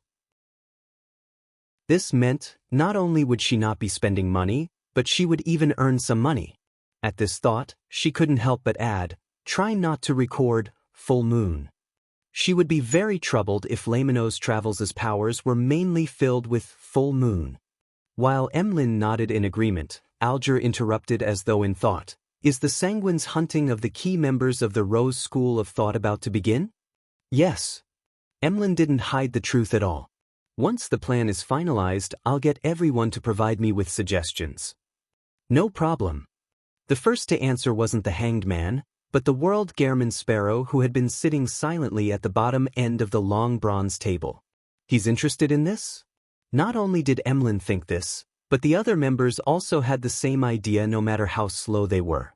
With the Hanged Man, the Hermit, and Justice agreeing to help Mr. Moon in plotting the Sanguine operation, the Tarot Club's transaction segment came to an end, ushering in the free communication segment.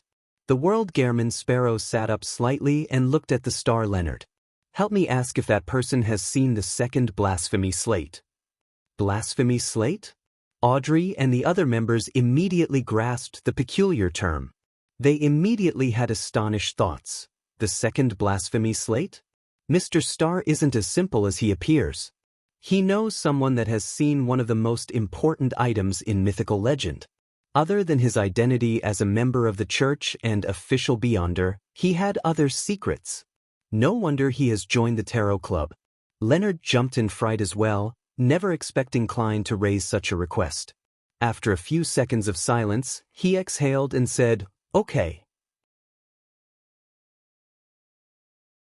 Chapter 1038 Name lease. After answering, Leonard snapped to his senses and grasped the hidden message contained in Klein's request. Does he mean that old man has once seen something like the blasphemy slate? Without giving Leonard the chance to think, the World Gairman Sparrow surveyed the area and mentioned something else. The Church of Evernight has confirmed that lone King George III hides a particular secret from the intel they received from MI9's Deputy Director, Brigadier General Konas Kilgore. He secretly sent people to dig up the Blood Emperor's ruins and colluded with the Demonist sect and psychology alchemists. Klein controlled the fake person and described the matter which he had previously told Miss Justice in greater detail. After he was done, he made special mention. The three churches don't seem to have found enough evidence. With Vin Rambise's disappearance, the matter seems to have calmed on the surface. There is reason to suspect that there's a traitor amongst the upper echelons of the three churches. Something so major actually happened in Backlund this week? Klein seems to have obtained information from the church. Why don't I know any of that? As he listened, Leonard shot a look at the World Gairman Sparrow with an odd expression. He temporarily had his thoughts adrift, unsure as to who was the Red Gloves of the Church of Evernight and a target who was about to become a high-ranking member to be nurtured. Recalling the past, he seemed to grasp something, but he was unable to fully grasp that spark of inspiration and develop the idea fully. Zio, who had planned on sharing her encounter with Viscount Stratford and his testimony at the Tarot Club and seek assistance, was stunned to realize that the matter Mr. World was investigating overlapped greatly with her goals. If I had known this would happen, I would have sought Mr. World's help when following Viscount Stratford to the dock area. We might have been able to circumvent the restrictions and obtain more clues. Zio looked around and deliberated over her words, preparing herself to speak. At this moment, while Alger was feeling shocked, he connected it to the period 3 to 4 months ago, a period before the Star and Judgment had joined the Tarot Club. Back then, the World Gairman Sparrow had requested the Tarot Club members to help take note of information regarding Konas Kilgore, and he had accused Vin Rambis of being the mastermind behind Quarren's suicide. Indeed, a simple suicide case by Quarren wouldn't make the world expend so much of his time and energy. Matters he's investigating and the people he takes note of are very likely secrets that have an influence on the global situation. Also, there might be a traitor amongst the three churches' upper echelons? Which cardinal or high-ranking deacon could it be? Alger could sense the surging undercurrents and the scent of an opportunity. Normally, he wasn't someone the Church of Storms placed a great importance on. The best outcome of a Beyonder who acted as a pirate for prolonged periods of time was to become a Sequence 5 ocean songster. After returning to the church, they could become an assistant to the mandated Punisher's upper echelons. It was almost impossible for them to wield holy artifacts and become demigods. Only with the situation changing and through frequent developments could he rely on the Tarot Club to showcase his capabilities and make great contributions. That way, he would be made a target to be nurtured. Likewise, Katlia seemed to see the dark clouds accumulating in Backland, as well as the strong winds brewing there. She vaguely understood why the Queen had been staying in Backland over the past half-year. As for Emlyn, he frowned, feeling once again that Backland was no longer a safe place for the Sanguine to live in. I can only hope that it doesn't affect my hunting operation of the key members of the Rose School of Thought. Also, I hope it doesn't make Father and me be that busy like the period after the Great Smog last year. Emlyn's frown deepened upon recalling that episode. He swept his gaze from the corner of his eye at the sun and discovered that the youth was sitting upright, his eyes vacant. He couldn't help but scoff inwardly. I will take note of Vin Rambise's whereabouts. Audrey broke the temporary silence. Judgment Zio also looked at the World Gehrman Sparrow and said, I'm investigating a matter that involves the king's secret. If you need my assistance, please don't stand on ceremony. Having said that, she briefly mentioned the problem of someone monitoring Charmaine. All right. Klein knew that it was Demonis Trissy and made the fake person, the world, nod and chuckle hoarsely. Be it taking note of Vin Rambise's whereabouts or investigating the king's secret, take note of any matters that seem too coincidental around you. If there are any coincidences, immediately inform me. He didn't directly mention the Twilight Hermit Order or Adam, afraid that Miss Justice and company couldn't help but think about it in private and be overly anxious. If they were to reveal any problems, they might attract unneeded attention. Too many coincidences. Furs and the other Tarot Club members repeated this phrase in their minds as they made their own guesses. After about 10 seconds of silence, Derek said, I'll be following the expedition team to the afternoon town camp after a period of making preparations and adjustments. This time, we might attempt to enter the Giant King's court. To Audrey and company, this wasn't something too sudden. They had long known that the City of Silver would launch such an operation after the sun advanced to Sequence 5. Therefore, they weren't shocked or surprised. Instead, they had the feeling that their patience had paid off, as though a mythical legend was about to unfold before them in a real, corporeal manner. Alger thought and gave a vague reminder, when the time comes, listen to your chief's arrangements and try your best to pray to Mr. Fool frequently. If you're stumped, you can request a mini-gathering for a discussion like the moon. All right, Mr. Hanged Man. Derek had no problems with that since those were things he usually did or thought of doing. After this matter was over, Alger turned to the seat of honor at the end of the bronze table and reverently said, Honorable Mr. Fool, I have the answer to the matter you wanted me to investigate. Under the other members' looks of puzzlement and curiosity, he continued, there were 5 Faceac colonels who participated in the Konatop Sea battle in 1338.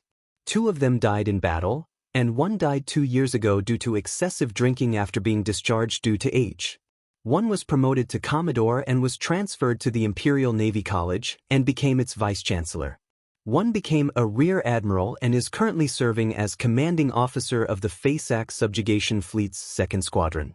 Just as he said that, Alger requested for the right to conjure a piece of paper filled with the detailed intel. The fool Klein allowed it to flash in his palm and quickly scanned through it. He had made the Hanged Man investigate the Faceac and Mat's colonel in the 1338 Konatop Sea battle, mainly to seek out Creeping Hunger's original owner. That naval officer had captured the Amat's second mate, Andy Hayden, in that sea battle and grazed him. He was one of the absolute victors, so it was impossible for him to have died in battle. As for his subsequent discovery and encounter in that primitive island with the Hanged Man, they made Klein suspect that Kalangos had been given the glove by the Twilight Hermit Order. Be it an official or periphery member, it's impossible for him to die that easily or die from alcoholism. Of course, I can't eliminate the possibility of being silenced. Klein thought quickly and remembered 3 names on the piece of white paper. Boris. Died in 1347. Cause of death, excessive drinking. Suzdal. 48 years old. Commodore. Faceac Imperial Navy College's Vice-Chancellor. 45 years old. Rear Admiral. Commanding Officer of Faceac Subjugation Fleet's 2nd Squadron. Retracting his gaze, the fool Klein nodded gently and said to the hanged man, "Continue gathering detailed information of the latter three. Figure out everything about their lives." "Yes, Mr. Fool." Alger agreed without hesitation. This was an opportunity for him. After the mission was completed, he could attempt to request to borrow the cross. After another round of exchanges, the week's tarot gathering came to an end. Leonard then returned to the real world. Sitting on the sofa, he hesitated for a moment before placing his feet on the coffee table. Then, he asked with a suppressed voice, "Old man, have you seen the second blasphemy slate before?" In his mind, Palaz Zorost's slight-aged voice sounded, "No." "The one who saw the second blasphemy slate was my great-grandfather." Who mentioned this?"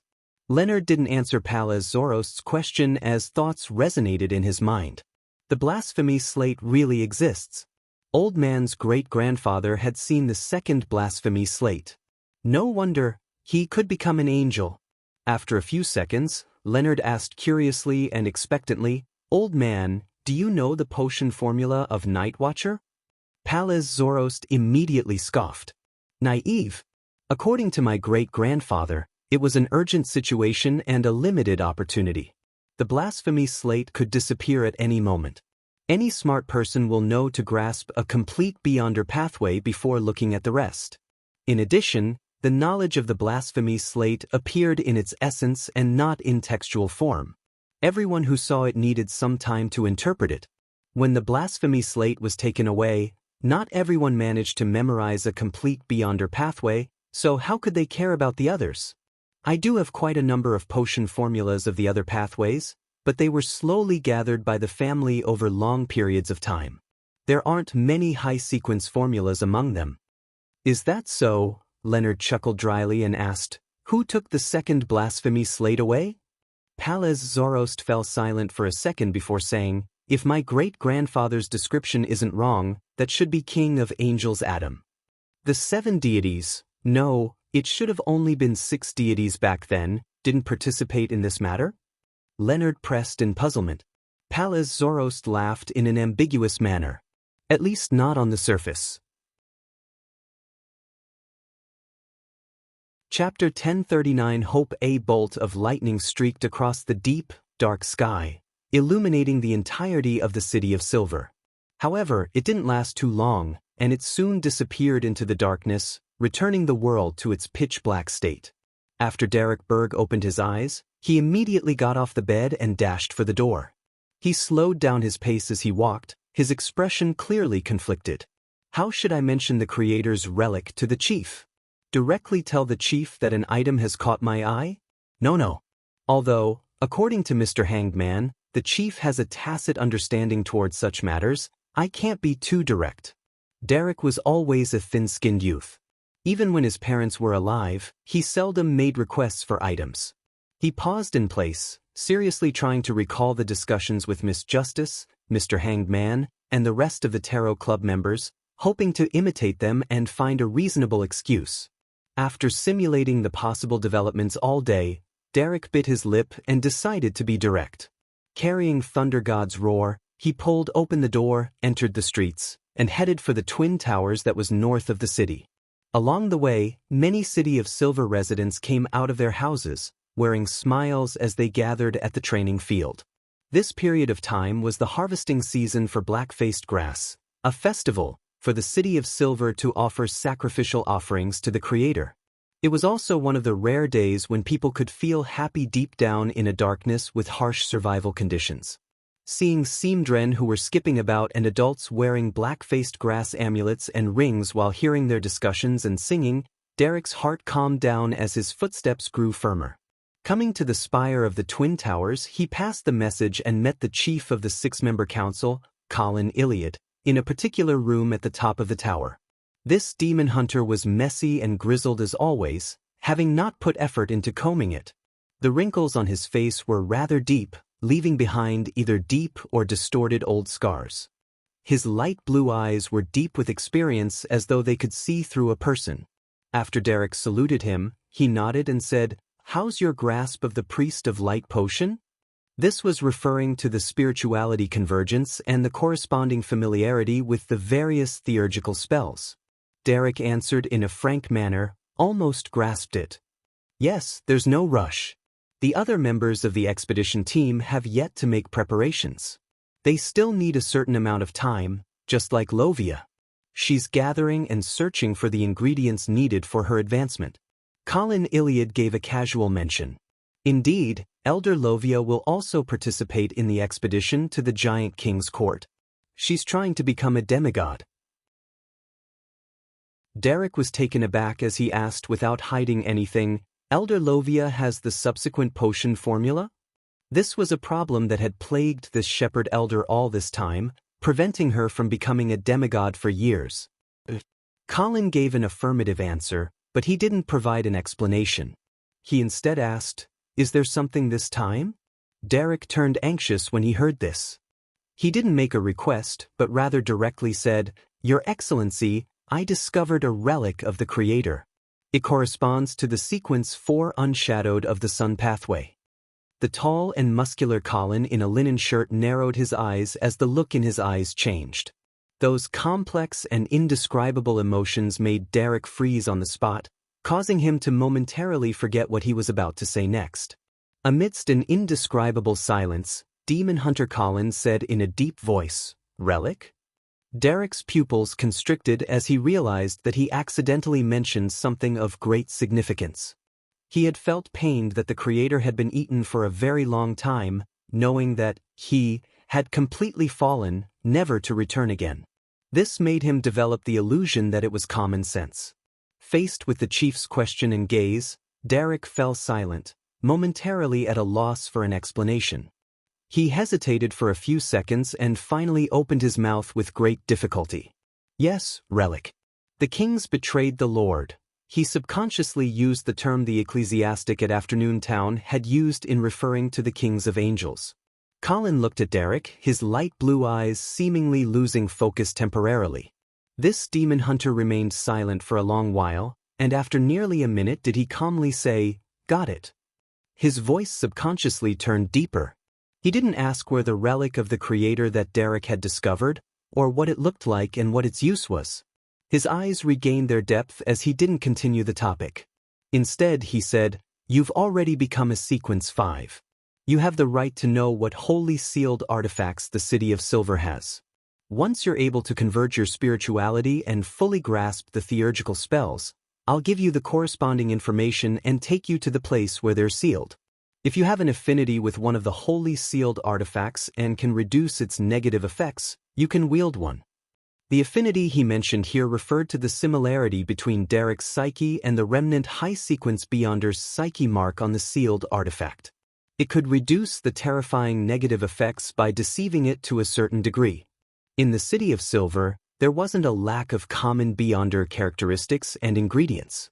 Furthermore, everyone knew the acting method. The only thing preventing them from advancing was the rituals. At times, without a potion formula, it didn't stop a Sequence 8 from advancing to Sequence 7 or Sequence 7 to 6. As long as one had advanced correctly via consuming potions the previous time and had completely digested it, if one was willing to take the risk, they could attempt to directly consume a Beyonder characteristic to advance.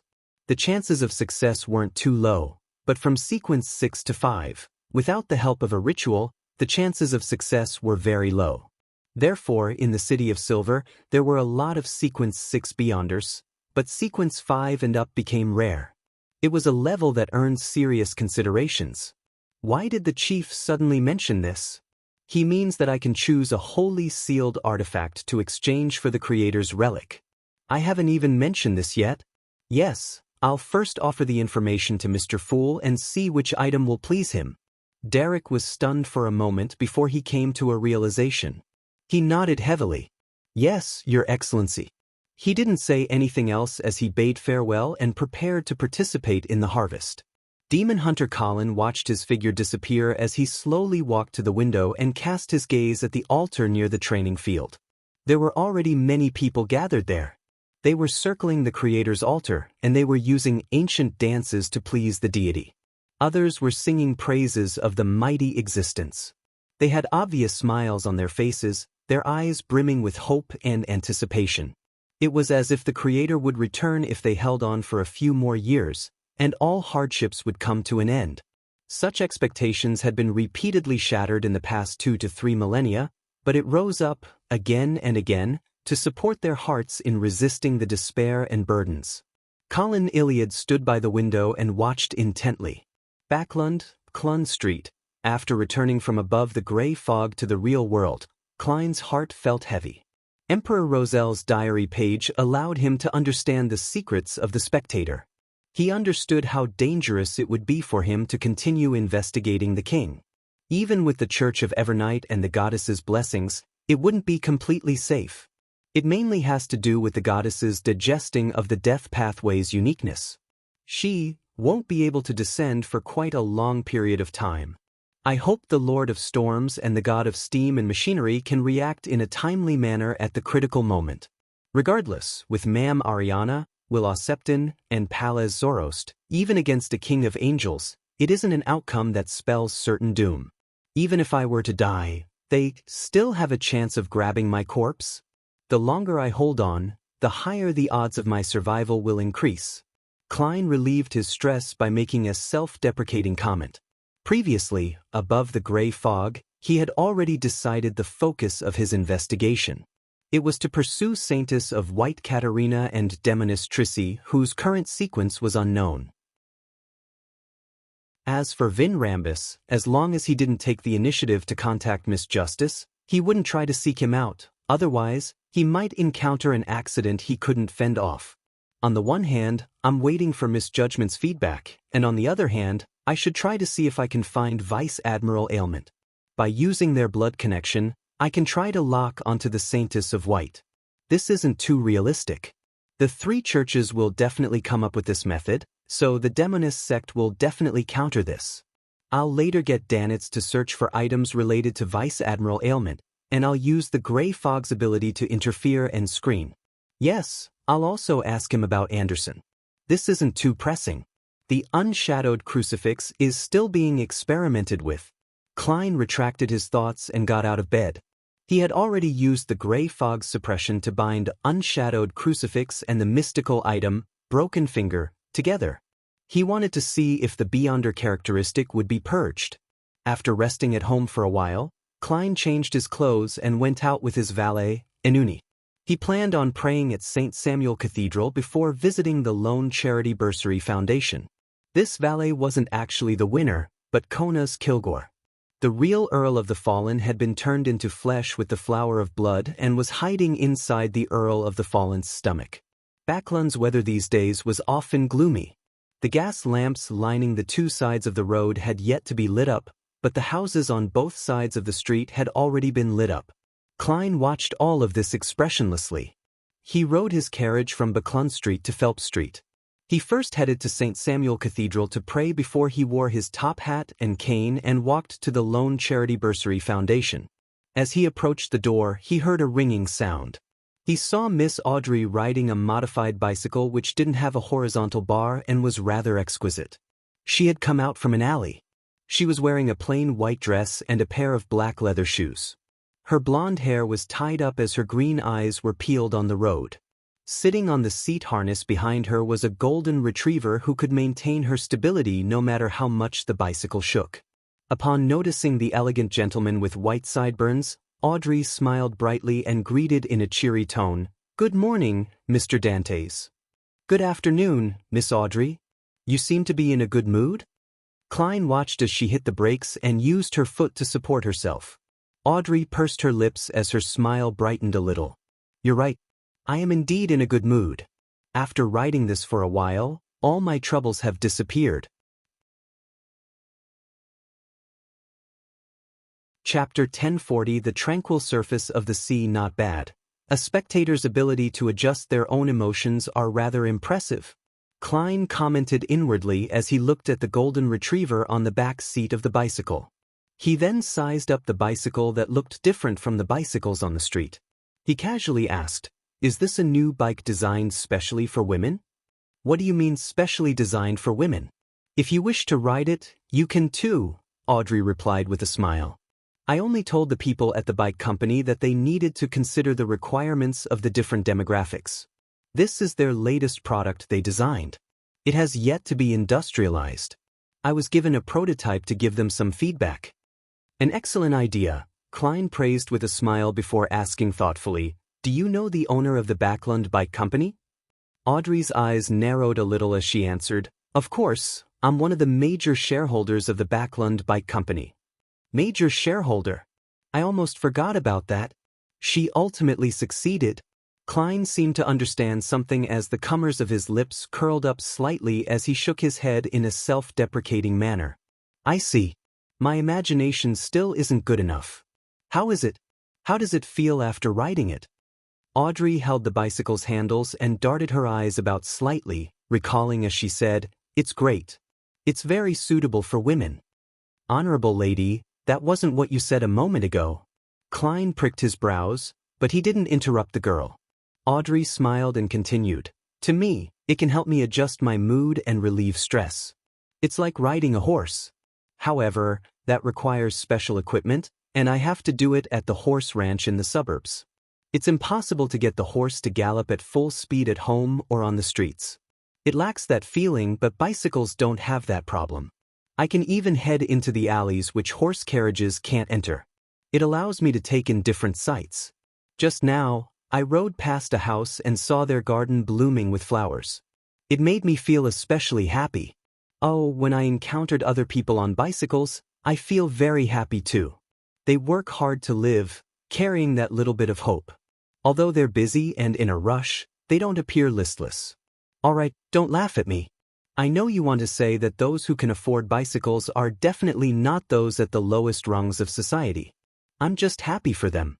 I hope that one day, I can ride through every street in Backlund." Klein listened quietly as his mood improved. With Miss Justice's description, it seemed possible for the scene to appear in front of him. And this was a trivial change he had brought to this world. He laughed and said, "No, I have no way of refuting it. It sounds very interesting. This is what I wish to see in Backlund, the more the merrier." I originally had doubts about certain things, but now, I seem to have fewer doubts. With that said, he pointed at 22 Phelps Street, the Lone Charity Bursary Foundation's door. "Let's go in. It looks like it's going to rain soon." "All right, I'll park the bicycle." Audrey got off the bicycle and pushed it and her golden retriever towards the back door. There was a parking spot for bicycles which had been specially demarcated. It was indoors, so there was no need to be afraid of the rain. In an organization like the Lone Charity Bursary Foundation, more and more of the staff who often needed to travel deep into Eastborough were beginning to ride bikes. Of course, none of them dared to venture too deeply into Eastborough on such a transportation tool, as everything could be stolen there. As they approached the back door, Susie jumped off the bicycle. She turned back to look at the spot from before and said in puzzlement, "Audrey, that Mr. Dante's person had a mixed tone when he heard you say that you were one of the major shareholders of the bicycle company, but I failed to decipher his true meaning." Audrey pursed her lips and chuckled. "I previously heard that Mr. Dante's was one of the people who attempted to compete with Hibbert for buying the shares of the bicycle company. I get it now." Susie revealed an obvious smile and felt happy for the accuracy of her observation. Inside the Lone Charity Bursary Foundation, Klein very gentlemanly waited until Miss Audrey returned with her Beyonder dog and followed them to the second floor. At this moment, a staff came forward and said to Audrey, "Director, Chancellor Portland Moment from the Backlund University of Technology is waiting for you in the reception room." "Why is Chancellor Moment here?" Audrey asked in surprise. The staff first greeted Director Dwayne Dantes before answering. He didn't say. Before the staff could finish his sentence, the stout and ruddy Portland Moment walked out of the reception room while combing his white hair. He then pressed his hand to his chest and bowed. "Honorable Miss Audrey, please forgive me for rashly paying a visit."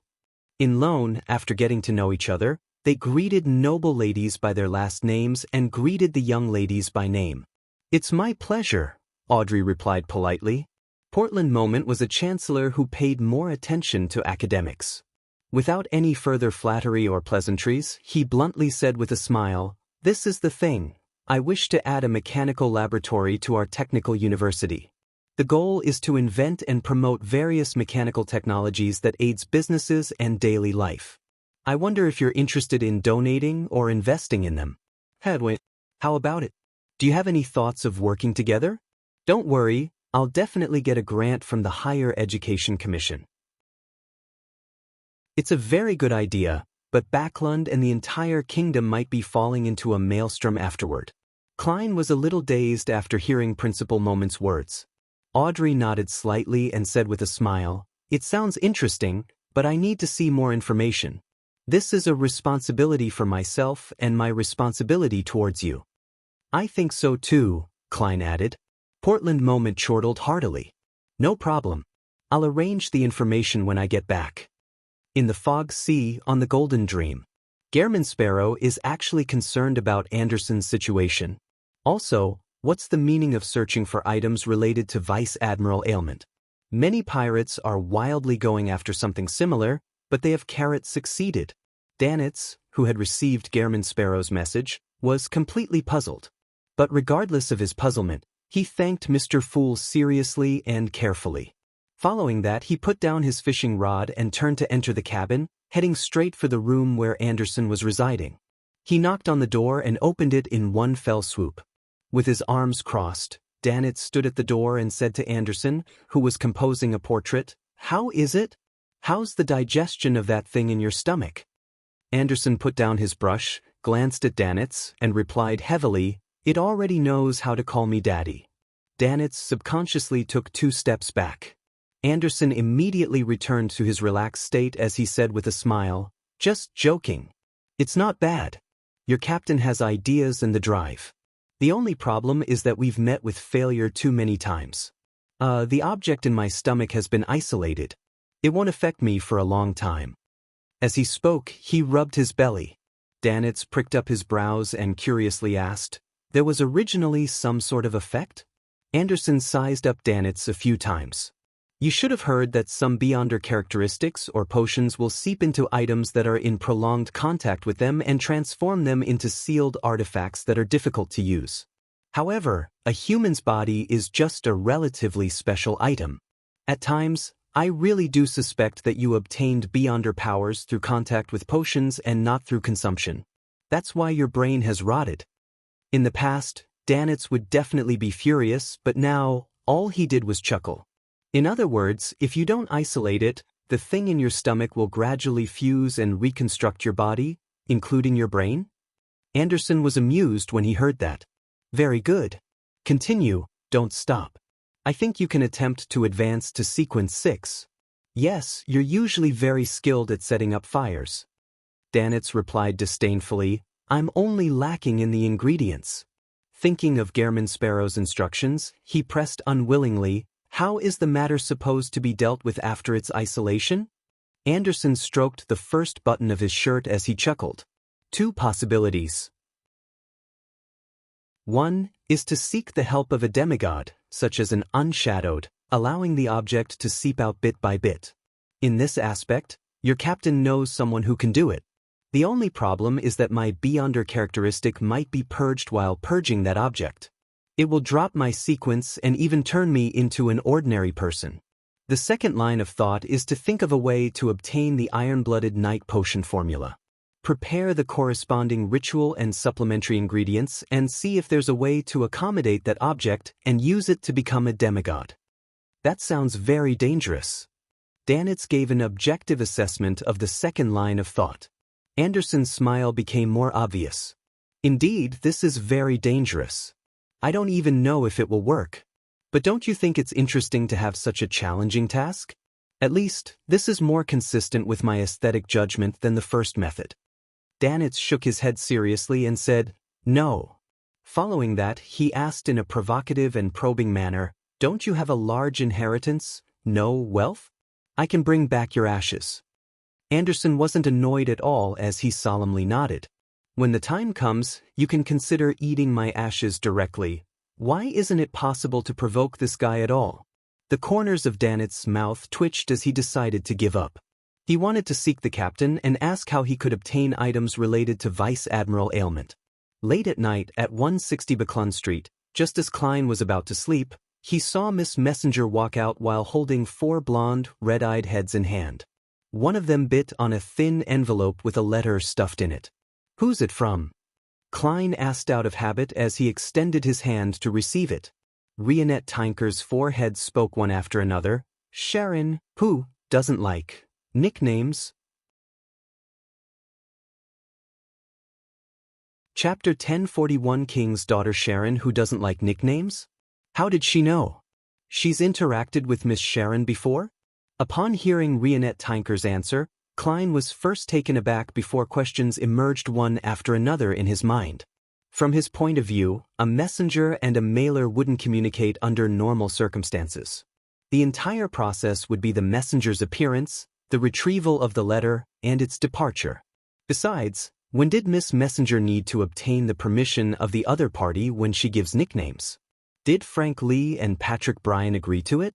A few seconds later, Klein instinctively had a guess. Miss Messenger and Miss Sharon definitely had some kind of connection, and Rionette Tinker didn't wish to hide anything. Reining in his thoughts, Klein opened the envelope, unfolded the letter, and quickly scanned the contents. "There's something I hope you can help me with. Let's meet at the Bravehearts bar to discuss in detail." Compared to before, Miss Sharon isn't that stingy with her words. She's slightly improved in this aspect for the better.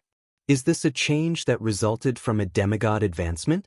Klein thought for a moment and walked to his desk. Picking up a pen, he wrote, "When do you wish to meet?" Putting down his pen, he glanced at Rionette Tinker, who was standing by the side, seemingly waiting to write the reply. Klein felt even more certain again. He folded the letter, handed it over and casually said, "For Miss Sharon." One of Rionette Tinker's heads bit on the letter while the remaining 3 said, "Haven't paid?" "No, postage, payment." Klein cleared his throat, took out a gold coin, and handed it to Miss Messenger. Seeing Rionette Tinker disappear, he revealed a pensive look as he walked to the reclining chair and waited patiently. Less than a minute later, Miss Messenger walked out of the void again in her complicated dress. She was biting the letter from before. Klein didn't inquire as he received the reply letter and unfolded it. "If you don't have any problems with it, it would be best if it happens tonight." "Tonight?" Klein nodded thoughtfully and flicked his wrist, causing the letter to ignite into scarlet flames, quickly turning it black. The flame burgeoned and enveloped his body as well. By the time the flames extinguished, Klein's figure had already disappeared from the reclining chair. The floating ashes hovering in midair automatically fell into a nearby trash can with the help of an invisible wind. In the houses that were connected together in Backlund's North Borough, Sherwood Borough, and the bridge area, the wall gas lamps brightened slightly before returning to normal. Before long, Klein appeared in a room he had privately rented at the periphery of East Borough. He changed his clothes, put on gold-rimmed glasses, and went out with the appearance of Sherlock Moriarty, heading straight for the Bravehearts bar. This time, he didn't seek out Ian, who was in the card room playing tabletop games with a bunch of people. He listened for a few seconds before pushing open the door to one of the billiard rooms and entered slowly. Just as he flipped open the door, he saw figures outlining themselves on 2 sides. Sitting on a high stool to the left was the blonde, blue-eyed Sharon. She was wearing an exquisite bonnet and a regal dress. Compared to the past, her face was no longer as pale as before. It just looked like she was anemic, making her look less like a female ghost and more like a doll. Standing to the right of the billiard table was Marie. This young man who liked to play cards with zombies had turned increasingly pale. The malice in his eyes had become unobvious, but it gave a suppressive feeling to others. "Good evening." Klein took off his hat with a smile and bowed. "Good evening, Mr. Detective." Sharon's body seemed to float up weightlessly as she seriously bowed. Marie did the same. At that moment, the billiard room seemed to be filled with paranormal events. Klein casually pulled a high stool chair and sat down. He chuckled and said, "What is it this time?" "I'm very sorry to trouble you again." Sharon bowed again. Marie quickly said, "We made an agreement for a cooperative effort with the Sanguine to deal with the key members of the Rose School of Thought in Backlund. We will definitely carry out the bulk of it ourselves. It will include how we lure them out, how we ambush them, and how our attack will happen. We just hope that you will watch the entire process by the side and aid in our escape when an accident happens. If you want anything, just mention it. We can discuss it. That is to say, I'm a contingency to prevent any accidents. What if that fellow, Emlyn, also enlists the world to secretly help? When that happens, they would have 2 demigods in their contingency plans. I think it might work. I can be Sherlock Moriarty while letting Kona's Kilgore be Gairman Sparrow. Klein considered for a few seconds without immediately agreeing. Instead, he said, "Let me ask a few questions." Marie glanced at Sharon and nodded. "Okay." Klein looked at Sharon, who was sitting on a high stool like a doll. "The Tutensis II mummy we previously obtained was a preparation for you to advance to Sequence 4 puppet, and you've already become a demigod?" This was something he had previously learned from their conversations and letter exchanges. His main goal was to make a confirmation and start the subsequent topic.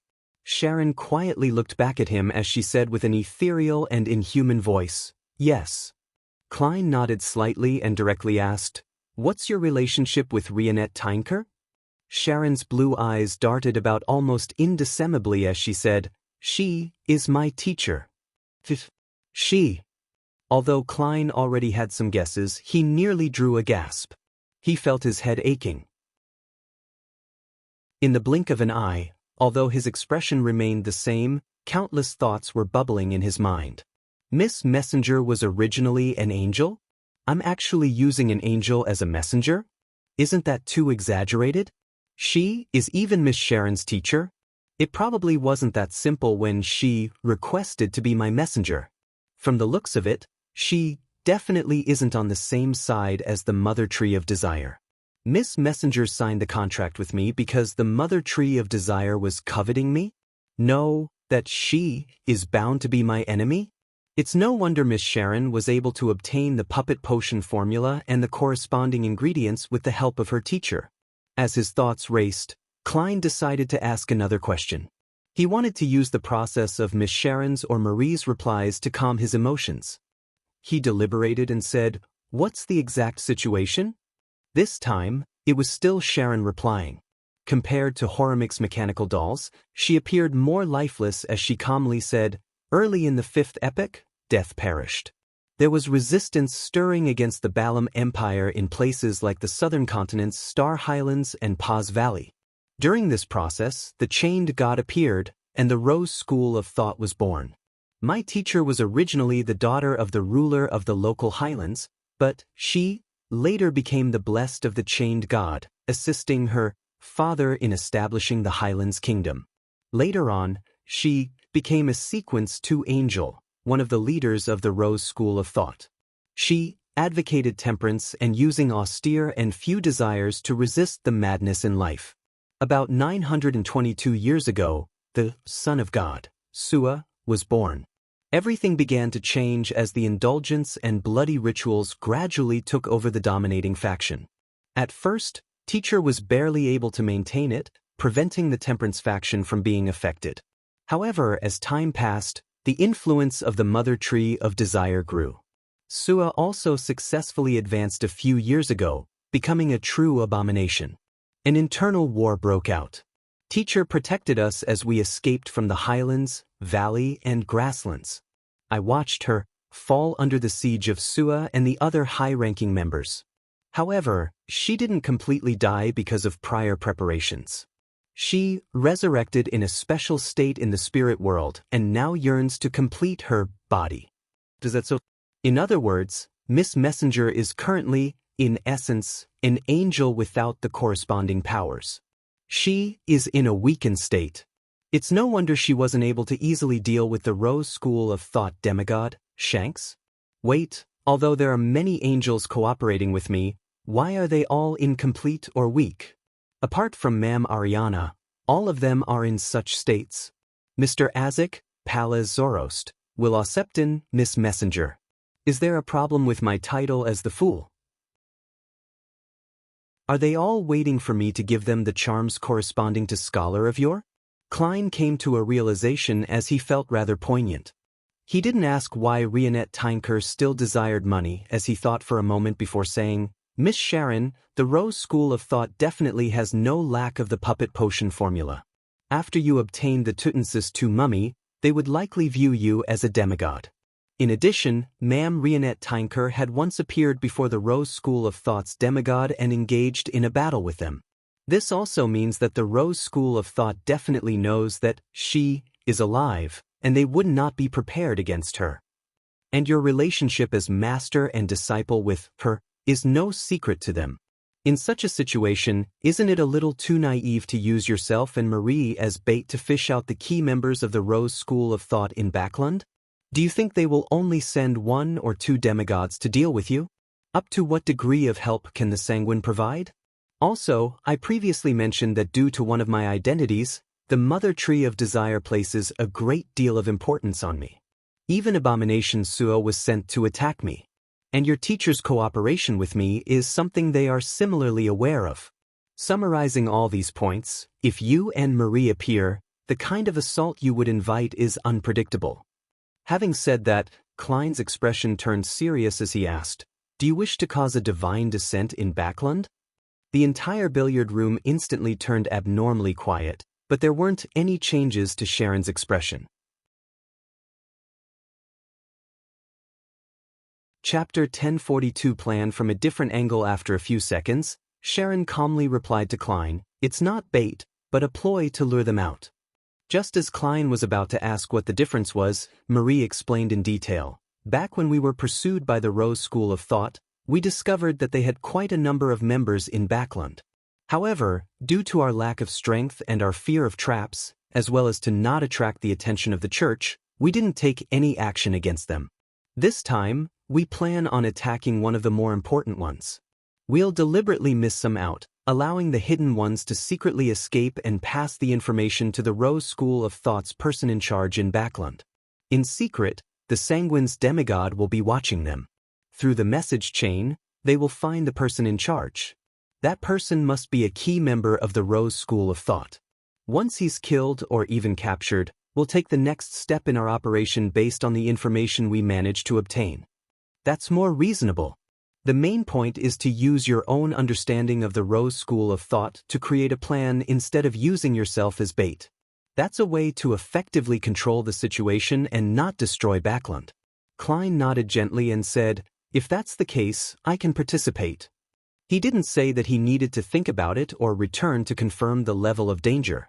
This was because this matter wasn't something that needed to be done anytime soon for Sharon and the Sanguine. When he divined problems, he could always call it off as a participant. "What kind of payment do you need?" Marie's standing posture relaxed as he asked. Klein smiled.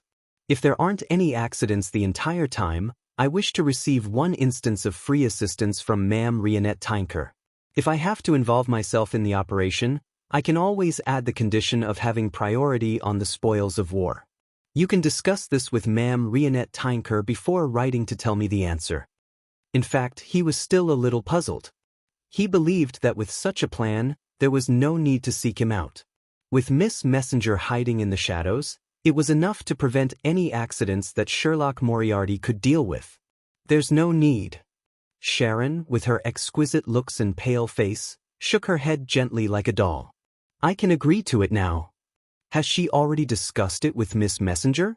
Klein thought for a few seconds and honestly asked, "Then why don't you directly ask Miss Rionette Tinker for help to prevent any accidents from happening?" Sharon's hair remained motionless as though bound tightly by the petite bonnet. She replied in an ethereal and fleeting voice, "She doesn't wish for the Sanguine to discover her existence."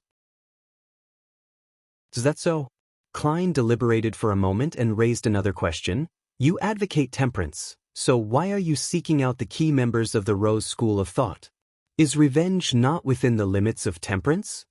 Sharon looked at him with her blue eyes and said, "In recent decades, the Rose School of Thought has been trying its best to let the Mother Tree of Desire descend into the real world.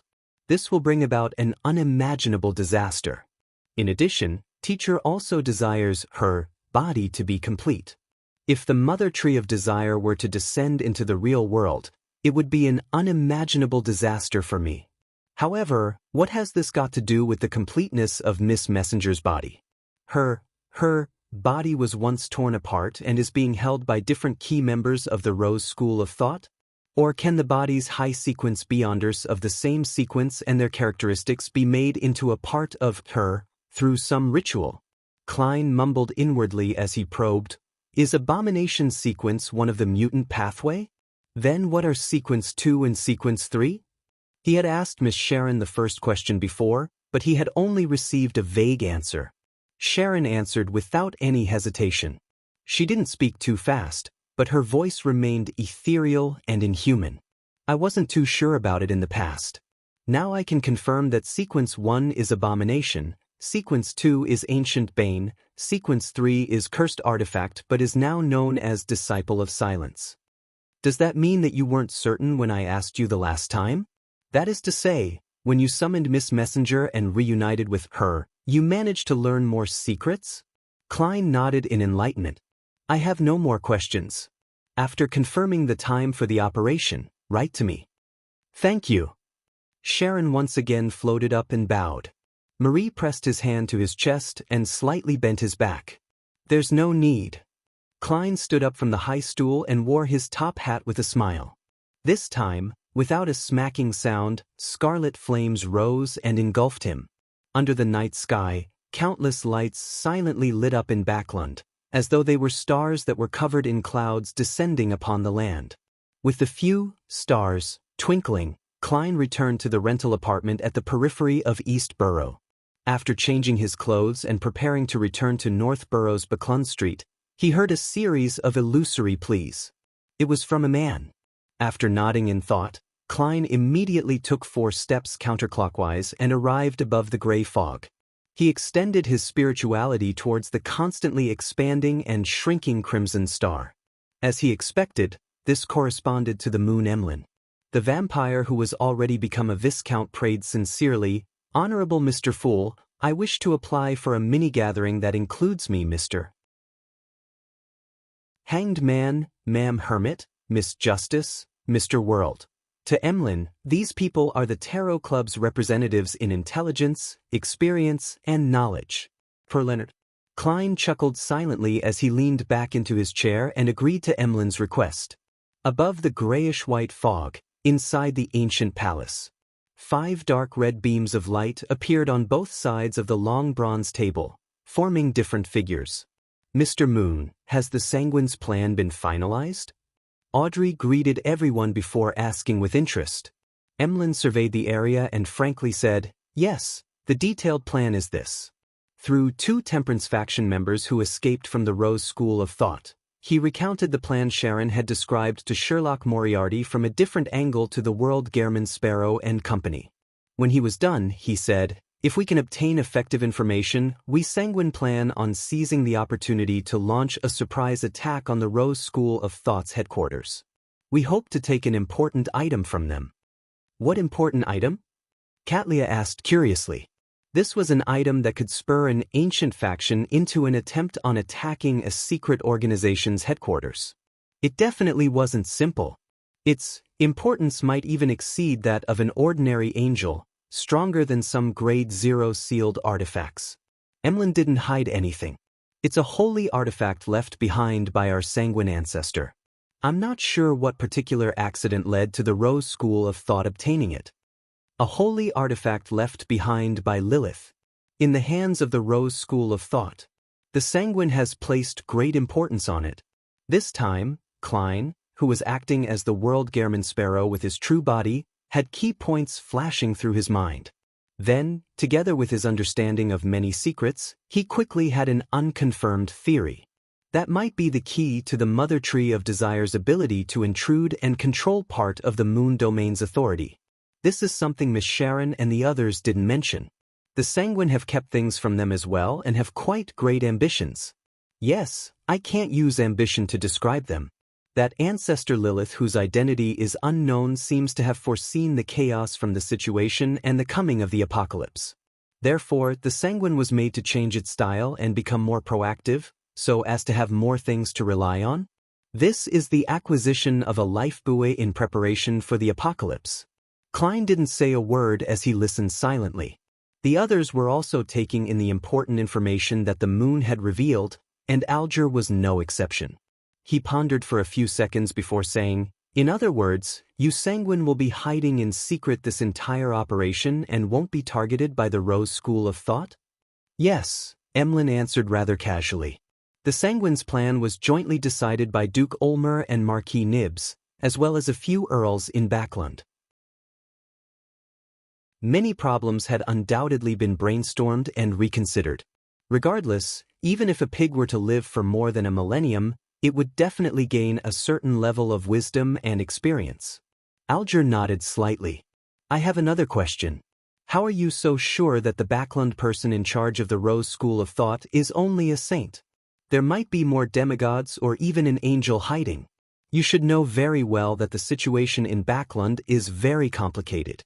It's not impossible for the Rose School of Thought to increase the number of powerhouses it has to plot certain matters. If that's the case, you will end up resembling thieves who wish to steal something only to storm right into Civilau's yard." Civilau's yard was another name for the Backland Police Department. Emlyn became more relaxed. This time, Duke Ulmer will personally watch over the entire process. Even if the Rose School of Thought's angel descends, we can easily escape. In addition, no matter which side, they're not actually willing to create an intense conflict in Backland. Without any crushing advantage or the confidence to not cause a huge commotion, they will naturally cease any fighting. Upon hearing his answer, the comers of Catlia's mouth curled up indecemably as she warned, "To beyonders who aren't demigods, even a slight clash between angels would produce aftershocks that are enough to destroy them." Emlyn snapped out of his state of drowning in pride from experiencing the potency of the Sanguine. He was momentarily at a loss for words.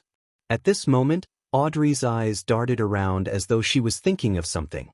"Mr. Moon, what do you need to do in this plan?" "What do I need to do?" "Monitoring the secret members of the Rose School of Thought and locking onto the true target from the information received will be done by Earl Mistral. The one who will ultimately take action is Marquis Nibs, Earl Mistral, and the Rose School of Thought Temperance faction's demigod. Duke Ulmer will be the one monitoring in secret to prevent any accidents. And my only job is apparently to contact that wraith named Marie and maintain communications between both parties." The more Emlyn thought about it, the odder his expression became. It seemed like there was nothing for him to do, or at least, nothing particularly important. Chapter 1043. Each having their own plans. Emlyn blinked as he leaned back in his chair. He spoke unhurriedly and with a hint of a smile. He answered Miss Justice's question. "What I need to do is very simple. My role is to ensure that both parties can complete the collaboration successfully. That means you don't need to participate in the battle, right?" Audrey had originally wanted to press with such questions, but after sizing up the moon, she reflected on the words said and said with a faint smile, "Since that's the case, there's only one thing you need to do to ensure your own safety." "Makes sense. I can't affect myself because of this matter. Anyway, there's nothing that needs my assistance. I'm not in charge of the risky parts of the operation. I'll later rent Lamino's travels and spend money to get the world to record a few pages of teleport. My safety will basically be guaranteed." Emlyn thought for a few seconds and said with a nod, "Excellent suggestion." As there were no other members of the Tarot Club participating in the Sanguine's hunting operation and wasn't under their control, the private min gathering quickly ended and the participants returned to the real world. Klein wasn't in a rush to leave. After his figure disappeared, he appeared in the Fool's Chair again and beckoned for the unshadowed crucifix and the Marauder Pathway mystical item, Broken Finger. At that moment, the surface of the two grayish-white tweezers that resembled the polishing of finger bones had produced a piece of gravel that sucked all the light around it, making it look pitch black. It slowly swirled and gathered as though it was trying to form a new shape. As for Broken Finger, the grayish-white color had turned transparent as it reflected some light, producing tiny holes.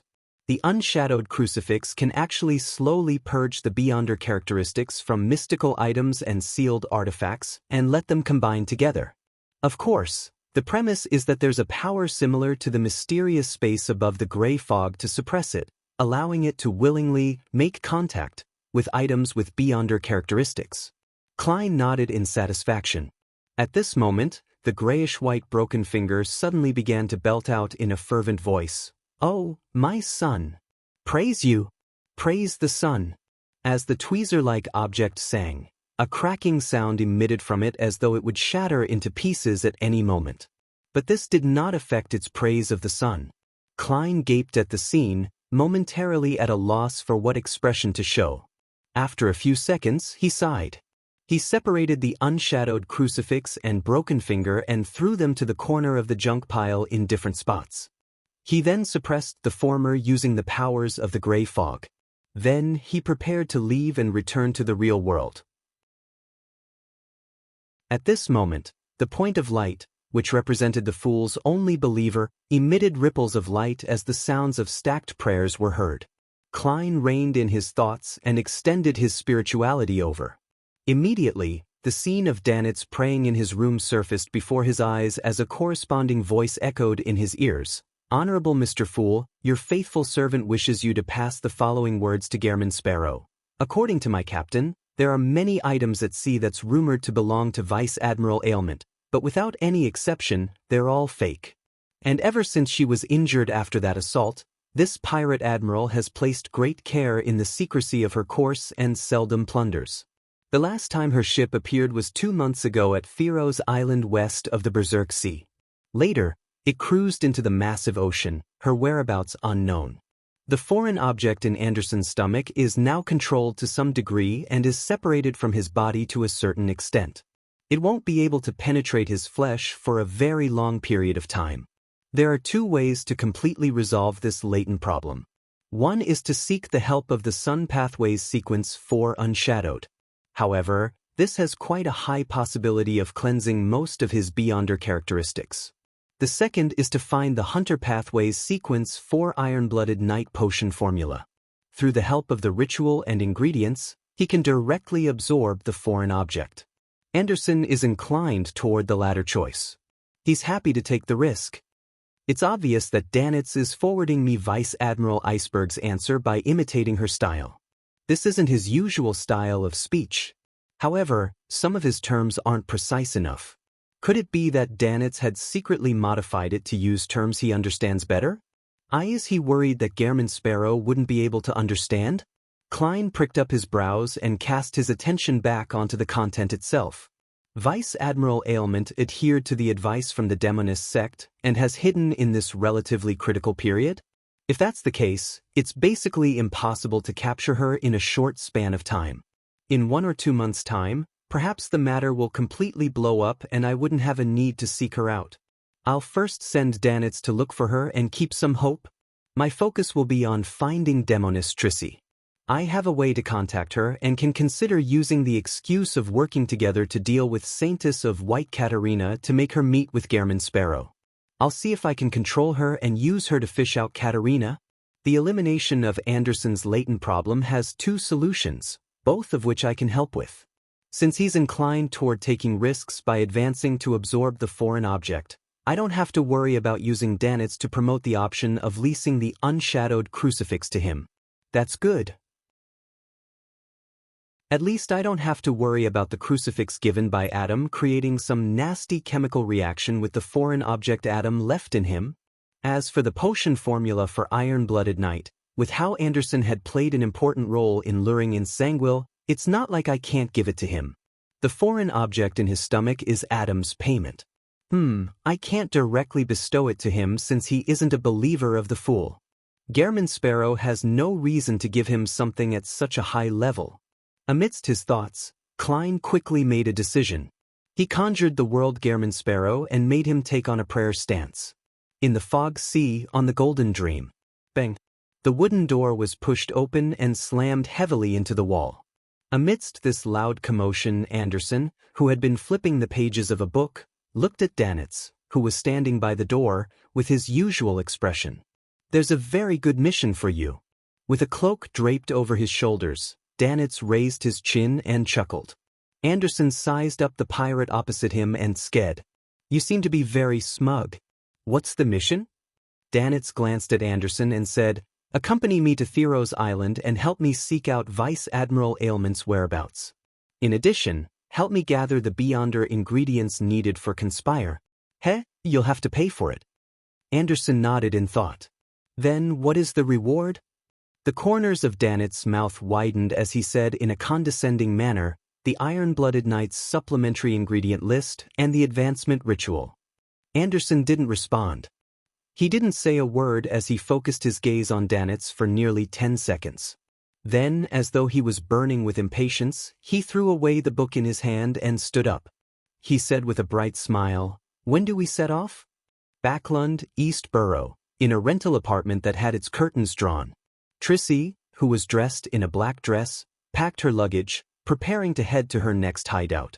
Her slightly round face was a little slimmer than before. Apart from her sweet smile, she had an indescribable, elegant, and beautiful look. Even though she was in the dirty and chaotic East Borough, she seemed to be untainted by any dirt. Trissy didn't immediately pick up her black suitcase. After looking around, she walked to the desk and unfolded a piece of paper. She picked up a pen and wrote, "Mr. Gehrman Sparrow, I've obtained the information I need from that captain of the Royal Guards. He is truly loyal to King George III. You should understand what this means. Next, my goal is to figure out what this king wants. For that, I plan to oppose the demoness sex saintess of White Katarina. She definitely knows the corresponding secrets. She's a Sequence 3, a demoness of unaging. She's very difficult to kill, and it's very difficult to capture her. I have to admit that just my strength alone isn't enough to deal with her.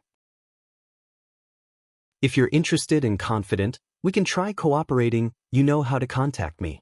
Trissy." Putting down the pen, Trissy folded the letter and began setting up the ritual to summon Gehrman Sparrow's messenger. She had only written to the crazy adventurer now because she was worried that he would lock onto her hiding spot with the help of his messenger and then teleport over, bringing help to launch an assault. Therefore, she waited until she was about to move before making the attempt. Although Trissy wasn't sure what Gehrman Sparrow's motives were and couldn't determine if he would launch a surprise attack on her, out of habit, she chose the most reliable method for her, just to be safe.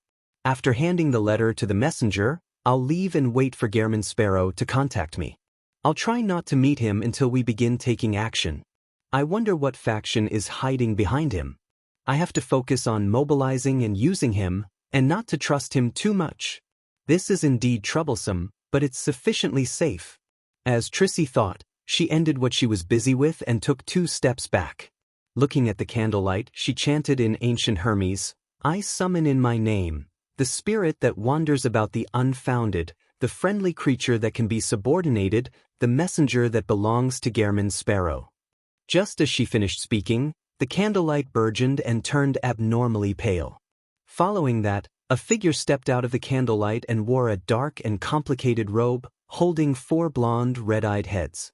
The 4 heads had 8 bloodshot eyes that darted around simultaneously as they cast their gaze at Trissy. Trissy's pupils dilated as though she saw something extremely terrifying. Chapter 1044. Placing herself in the tide's Backlund, St. George Borough, in a factory room filled with junk. Light flashed in a mirror filled with obvious cracks. Its surface turned dark and deep, as though it was connected to another world. Suddenly, a white hand reached out from under the mirror, as though it had penetrated through layers of aqueous waves. A figure walked out from the shadows. She was none other than the sweet and beautiful demoness Trissy in a long black dress. There was a rare paleness to her face, as though her face had lost all its ruddiness. Her forehead was covered in dense beads of sweat. With a smacking sound, the suitcase in Trissy's hand fell to the ground. She could hardly suppress the horror in her eyes. She then muttered to herself blankly, "His messenger is actually an angel." At that moment, Trissy felt a chill run down her spine, as though a cold wind had blown at her. She had never expected how dangerous it would be to summon a messenger previously.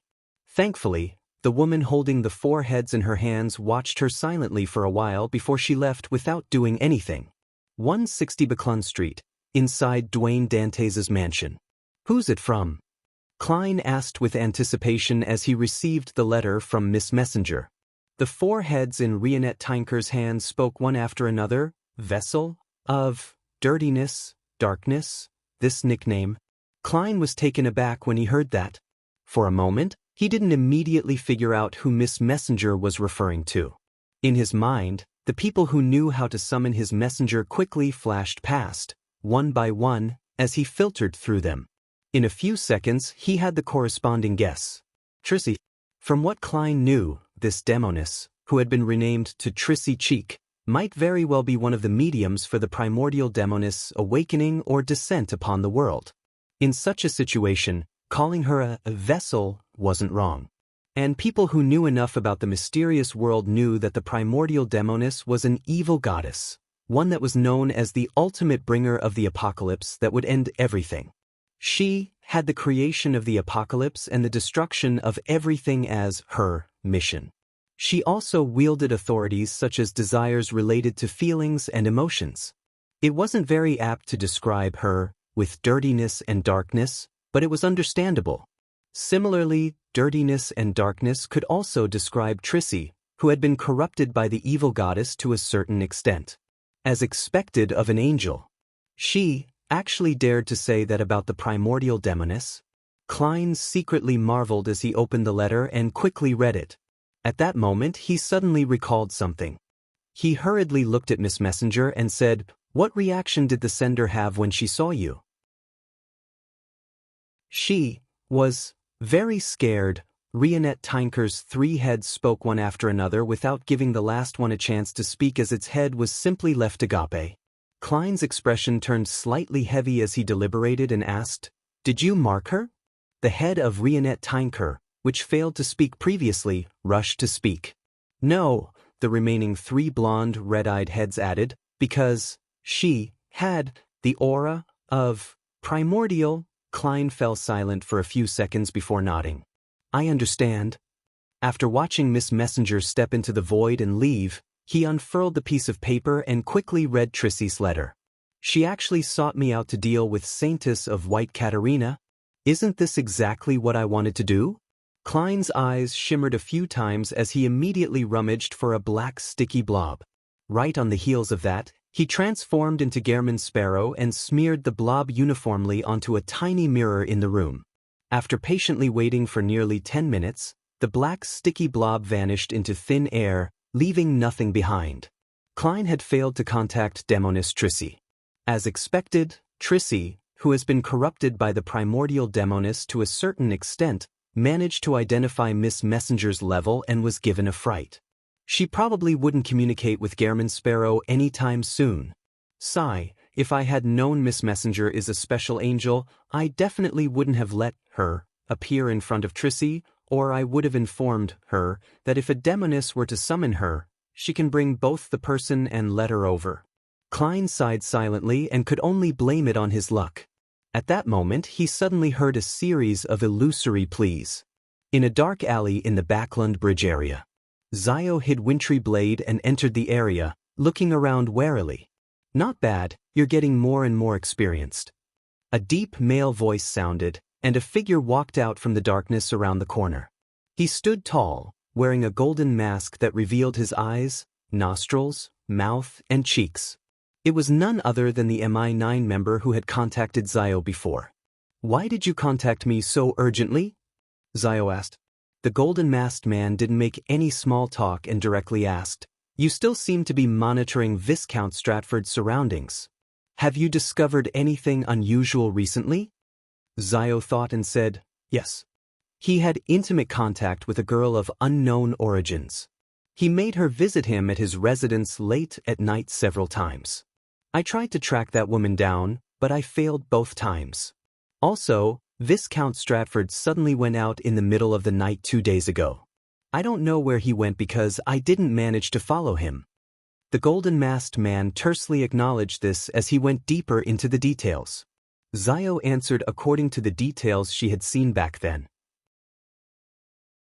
She only concealed the fact that she had met Charmaine in the carriage and how she had followed Viscount Stratford all the way outside the warehouse. "Not bad. Your persistence was rewarding." The golden-masked man nodded slightly. He didn't seem to doubt what Zio had said.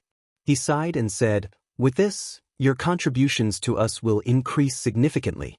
To be frank, if this continues, you'll soon be able to accumulate the contributions needed for the Sequence 6 potion. However, before that, there will definitely be a strict examination. And with your background, it will fail the examination without a doubt. After all, I know it very well. Actually, there's no need for you to seek the truth. I know that this was the motivation for you to persist in continuing the mission regarding Viscount Stratford, but my personal suggestion is to put the matter aside. With your current sequence and abilities, it's enough to let your mother and brother lead a very good life. Don't worry, no one will cause you trouble. And if you wish to continue persisting, I cannot guarantee what will happen." Although Zio had already expected such an explanation, she was helpless in resisting her emotions and throbbing heart. She blurted out a question, "Who exactly are you?" "I'm just an ordinary mid-sequence beyonder," the golden-masked man said with a smile. "You might not know that the post of Captain of the Royal Guards has the corresponding authority in MI9. It's equivalent to a deputy director that handles matters related to the royal family. Back when your father was alive, I was his subordinate and had received his help in various aspects. After his passing, who didn't commit any wrongs or hide any matters, was removed from the core of MI9. See, I'm only responsible for informants on the outside like you." Upon saying that, the golden-masked man sighed. "Your father helped me a lot. So, after I recognized you, I deliberately made you become an informant under me. With the extent of my power, I provided you some help. I have a family of my own and my own life, so I can't take excessive risks or do anything too dangerous for you. Let's do this, I'll help you get the potion formula for Judge. Afterward, stop your contributions and your pursuit to advance your sequence. Do something that will improve your life. As for what you want to do or plan to do in private, I don't know, nor do I want to know." Zio fell into a daze. Her lips trembled as she said, "What kind of person was my father?" The golden-masked man sighed as he replied, "He was a really brave, noble, and just aristocrat, but he wasn't that perfect. He was impulsive, eager, prone to anger." Zio silently listened and had planned on asking further, but all she said was a phrase, "Thank you. Go back. After obtaining the Judge formula, I'll leave you a message to meet me," the golden-masked man said with a wave. After Zio completely disappeared from the alley's entrance, the golden-masked man was just about to turn around when a slightly ethereal voice sounded in his ears. "She's lying." She had tailed Viscount Stratford to the scene back then. "It's something that can be confirmed." The golden-masked man fell silent for a moment before saying to the shadow beside him, "She might have only been worried that this would arouse suspicion. How can she defeat Viscount Stratford at her sequence? Besides, wasn't it said that Viscount Stratford carried a Grade 1 sealed artifact? I believe that she likely didn't dare approach. Otherwise, she wouldn't even be able to survive." The slightly ethereal voice replied, "No matter what, since there is a doubt, we need to do further investigations. Don't inquire about it in the future." Outside the alley, Zio walked calmly along street lamps. She deliberately didn't mention that she had followed Viscount Stratford. This wasn't to hide the truth, to clear herself of suspicion, or to not invite trouble. In fact, that was contrary to her true motives. Before the Tarot Club, her plan was to say that she had followed Viscount Stratford to a particular warehouse in the dock area. Outside, she was scared off by a terrifying hurricane. This was more convincing and made it less prone to suspicion. However, after knowing that this matter piqued the World Gairman Sparrow's interest, she secretly changed her mind and decided to use her explanation to garner suspicion. She felt that if she wanted to investigate the king's secret at her level, it might take another 3 to 5 years, or even longer. Perhaps there wouldn't be any hope forever. But with the world's help, success was a possibility. As such, she was willing to bear the risks and place herself right in the middle of the tides. And today, before meeting the golden-masked man from MI9, Zio had prayed to Mr. Fool so that he could inform the World Gairman Sparrow of her thoughts.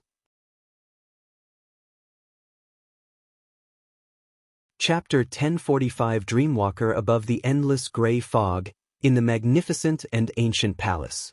With one hand holding the unshadowed crucifix, and the other holding the sea god scepter, he was observing the real world through the crimson star that represented judgment. In his spiritual vision, apart from the short Miss Zio and the golden-masked MI9 officer, there was another person hidden in the dark alley. This was a man in his 30s. He didn't have any special features, and he looked like the typical Loanese man from the mid-north area. Not only did he blend into the shadows, but he also had the characteristic of automatically making people dismiss his existence. If he weren't above the gray fog and had true vision, Klein suspected that even he wouldn't be able to discover the person if he were there in person. He would only be able to outline the person with his spiritual intuition when the person took any abnormal actions. Hiding in the shadows with psychological invisibility? Half of it depends on an item, while the other half depends on his sequence. In conclusion, this isn't a demigod. That's right. In the eyes of the king's faction, Ms. Zio is only a sequence 7 and doesn't have any notable mystical items. If the matter concerning Viscount Stratford was really related to her, there must be a mastermind behind her, or even a faction. In this situation where there are undercurrents surging about, letting a demigod who might know too much perform the investigation might throw them into a trap. And if a demigod who knows little of the situation were to do it, there might be a chance that the information to be leaked to the 3 churches and result in an impetus for them to be investigated. In this case, a sequence 5 or sequence 6 beyonder with trustworthy strength while also not knowing too many secrets due to his limitations in rank is an excellent choice. Klein silently said to himself, giving up the thought of teleporting over as Gehrman Sparrow to capture him. He couldn't get any useful information for now. He decided to wait patiently, waiting for the situation to change. Of course, it wasn't possible for him to continue monitoring from above the gray fog. If that happened, his physical body in the real world would be defenseless for prolonged periods of time. An accident would be disastrous. Hence, he created a batch of charms and handed it to Judgment, the magician, and the other Tarot Club members. They were to immediately activate the charms if the situation deteriorated. That way, they could receive the help of the world. This would be simpler than directly reciting the honorific name of the fool to get him to forward the information. This was inspired from the Evemite coat of arms that the ascetic leader of the Church of Evernight, Ariana, had provided him. It was equivalent to a solidified ritual that pointed to him. From a mysticism angle, the principle wasn't complicated. The difficulty needed in carrying out the ritual was that the target could react upon receiving the news from a distance away. This was to mean that for a limited distance, a sequence 3 saint was fine, but for unlimited distances, it needed to be at the angel level. As a newly advanced demigod, Gehrman Sparrow was able to allow the charm to be useful because, when he made it, he used the corresponding honorific name and symbol of sea god Calvetua, and with the help of the gray fog, he could respond throughout the world. It sounded a little complicated, but simply put, he had made use of his other identity's level. As for the materials used for the charms, they were mostly tin, extremely easy to obtain and cheap. In the Backlund Bridge area, Zio had both hands in her brown jacket pockets as she strolled leisurely along the streets. Under the light of a street lamp that was quite a distance away, her expression was relatively calm, but she was unusually tense. The hands in her pocket either held the handle of the wintry blade through a hole while the other was holding onto a charm made of tin with some force. That was the summoning charm, provided by the world Gehrman Sparrow. As she walked, she made several detours without suffering from any ambush. The night remained quiet and tranquil. Initially, she was worried that the king's faction would be able to openly capture her through MI9 or other official organizations and bring her back for an investigation. In this case, summoning Mr. World would only lead him into an extremely awkward and dangerous situation. It was equivalent to being at odds with all the official factions in Backlund. But later, she realized that such a development wouldn't occur. This was because her existence would be exposed to the 3 churches. When that happens, the ones doing the investigation definitely wouldn't be the king's faction inside MI9. The investigation must be done in secret. The person that appears might not even be someone from the military. Well, they're still watching, afraid that I'm only bait? Mr. World said not to trouble him if we can resolve it ourselves. Zio looked around her without letting down her guard. She didn't continue loitering outside and returned to the periphery of East Borough and entered her rented condominium. Frankly speaking, she didn't want to involve Furs in this risky endeavor. However, the two of them were the ones who had been following Viscount Stratford. This meant that Furs had also been put on the investigation list. Although, as long as Furs hid in East Borough and seldom went out, it wasn't certain that MI9 could find her. Doing so would lead to the corresponding investigations to reach out further. Based on her past experience, family and friends, as well as people communicated by letters would definitely be investigated. This easily affected others. Furthermore, if the two of them hid separately and didn't stay together, the feeling of them being bait became too obvious. It made it difficult for them to hook up any targets. After getting Furs's approval, Zio finally chose to face the subsequent development with her friend. Opening the door and entering the house, Zio had just taken off her cap when she saw Furs put down the magazine. She stood up, curled her hair, smiled and asked, "You weren't followed, right?" This was a secret signal that the two of them had agreed upon ahead of time. On the surface, it showed their concern about being followed, but they were actually asking if they had been investigated. No. Zio shook her head seriously. Furs didn't continue this topic. Instead, she went on and on, grumbling about how she couldn't buy any good tea leaves or alcoholic beverages in the vicinity. It required her to walk very far to find them. This warm and peaceful atmosphere continued till late at night. The two of them entered the bedroom and slept in a bunk bed. After the candles were extinguished, Zio was about to say something when a holy light suddenly appeared in front of her. The light instantly condensed into a silhouette, and 12 pairs of wings formed from scarlet flames appeared on its back. The figure descended and the layers of wings closed, enveloping Zio. Mr. Fool's angelic blessing. Zio was instantly enlightened. This was also a matter that she had solemnly asked Mr. Fool when she made the prayer to contact the World Gairman Sparrow, as she already knew that, apart from the Demonist sect, the psychology alchemists was also working with the King's faction. And not only were Beyonders of the Spectator pathway capable of hypnosis, but they could also dreamwalk. They needed to be careful of any investigations that used these two powers.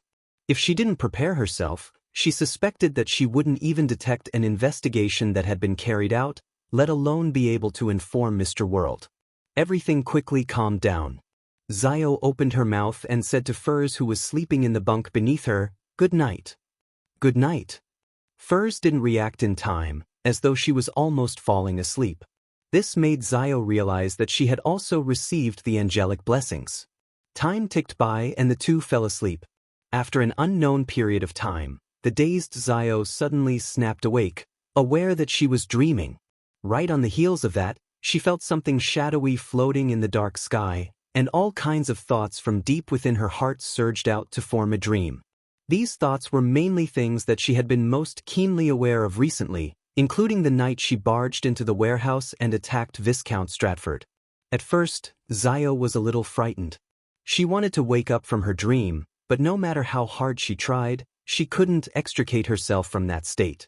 It was as though she was still in a dream even when she opened her eyes.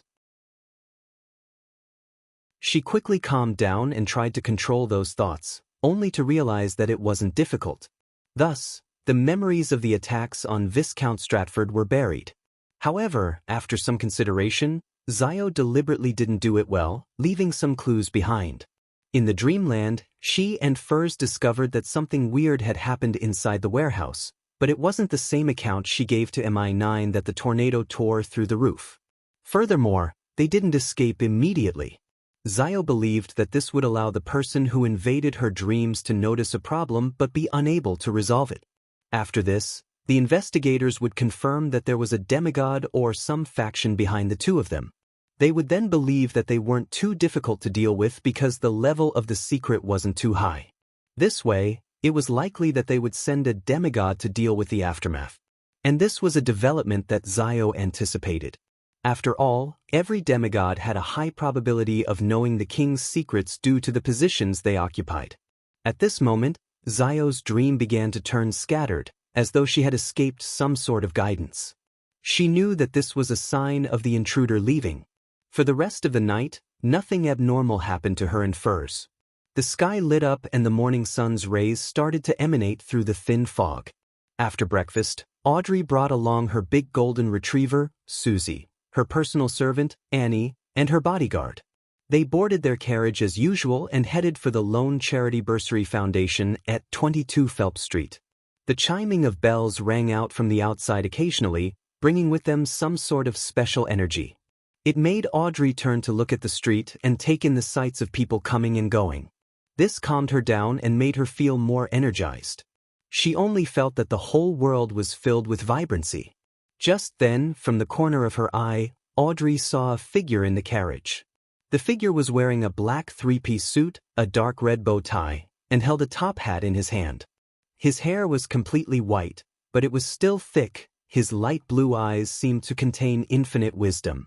This was Vin Rambus, the psychology alchemist counselor, a demigod from the spectator pathway. Suddenly, Audrey fell into a daze, as though she had lost all her vigilance and wariness. In the carriage, Susie, Annie, and the others wore vacant looks as though they had entered a state of blankness. Vin Rambus's gentle voice rang out, "Two things. Firstly, don't you know Furs and Zio? Arrange to meet them and hypnotize them. You're tuning in to the Passion Pages YouTube channel. We're so grateful for your support, and don't forget to subscribe to join us on this incredible journey through captivating stories. Your generosity through donations truly makes a world of difference, as it's the primary source of revenue that allows me to expand and enhance this channel for you. Thank you from the bottom of my heart for being a part of this adventure.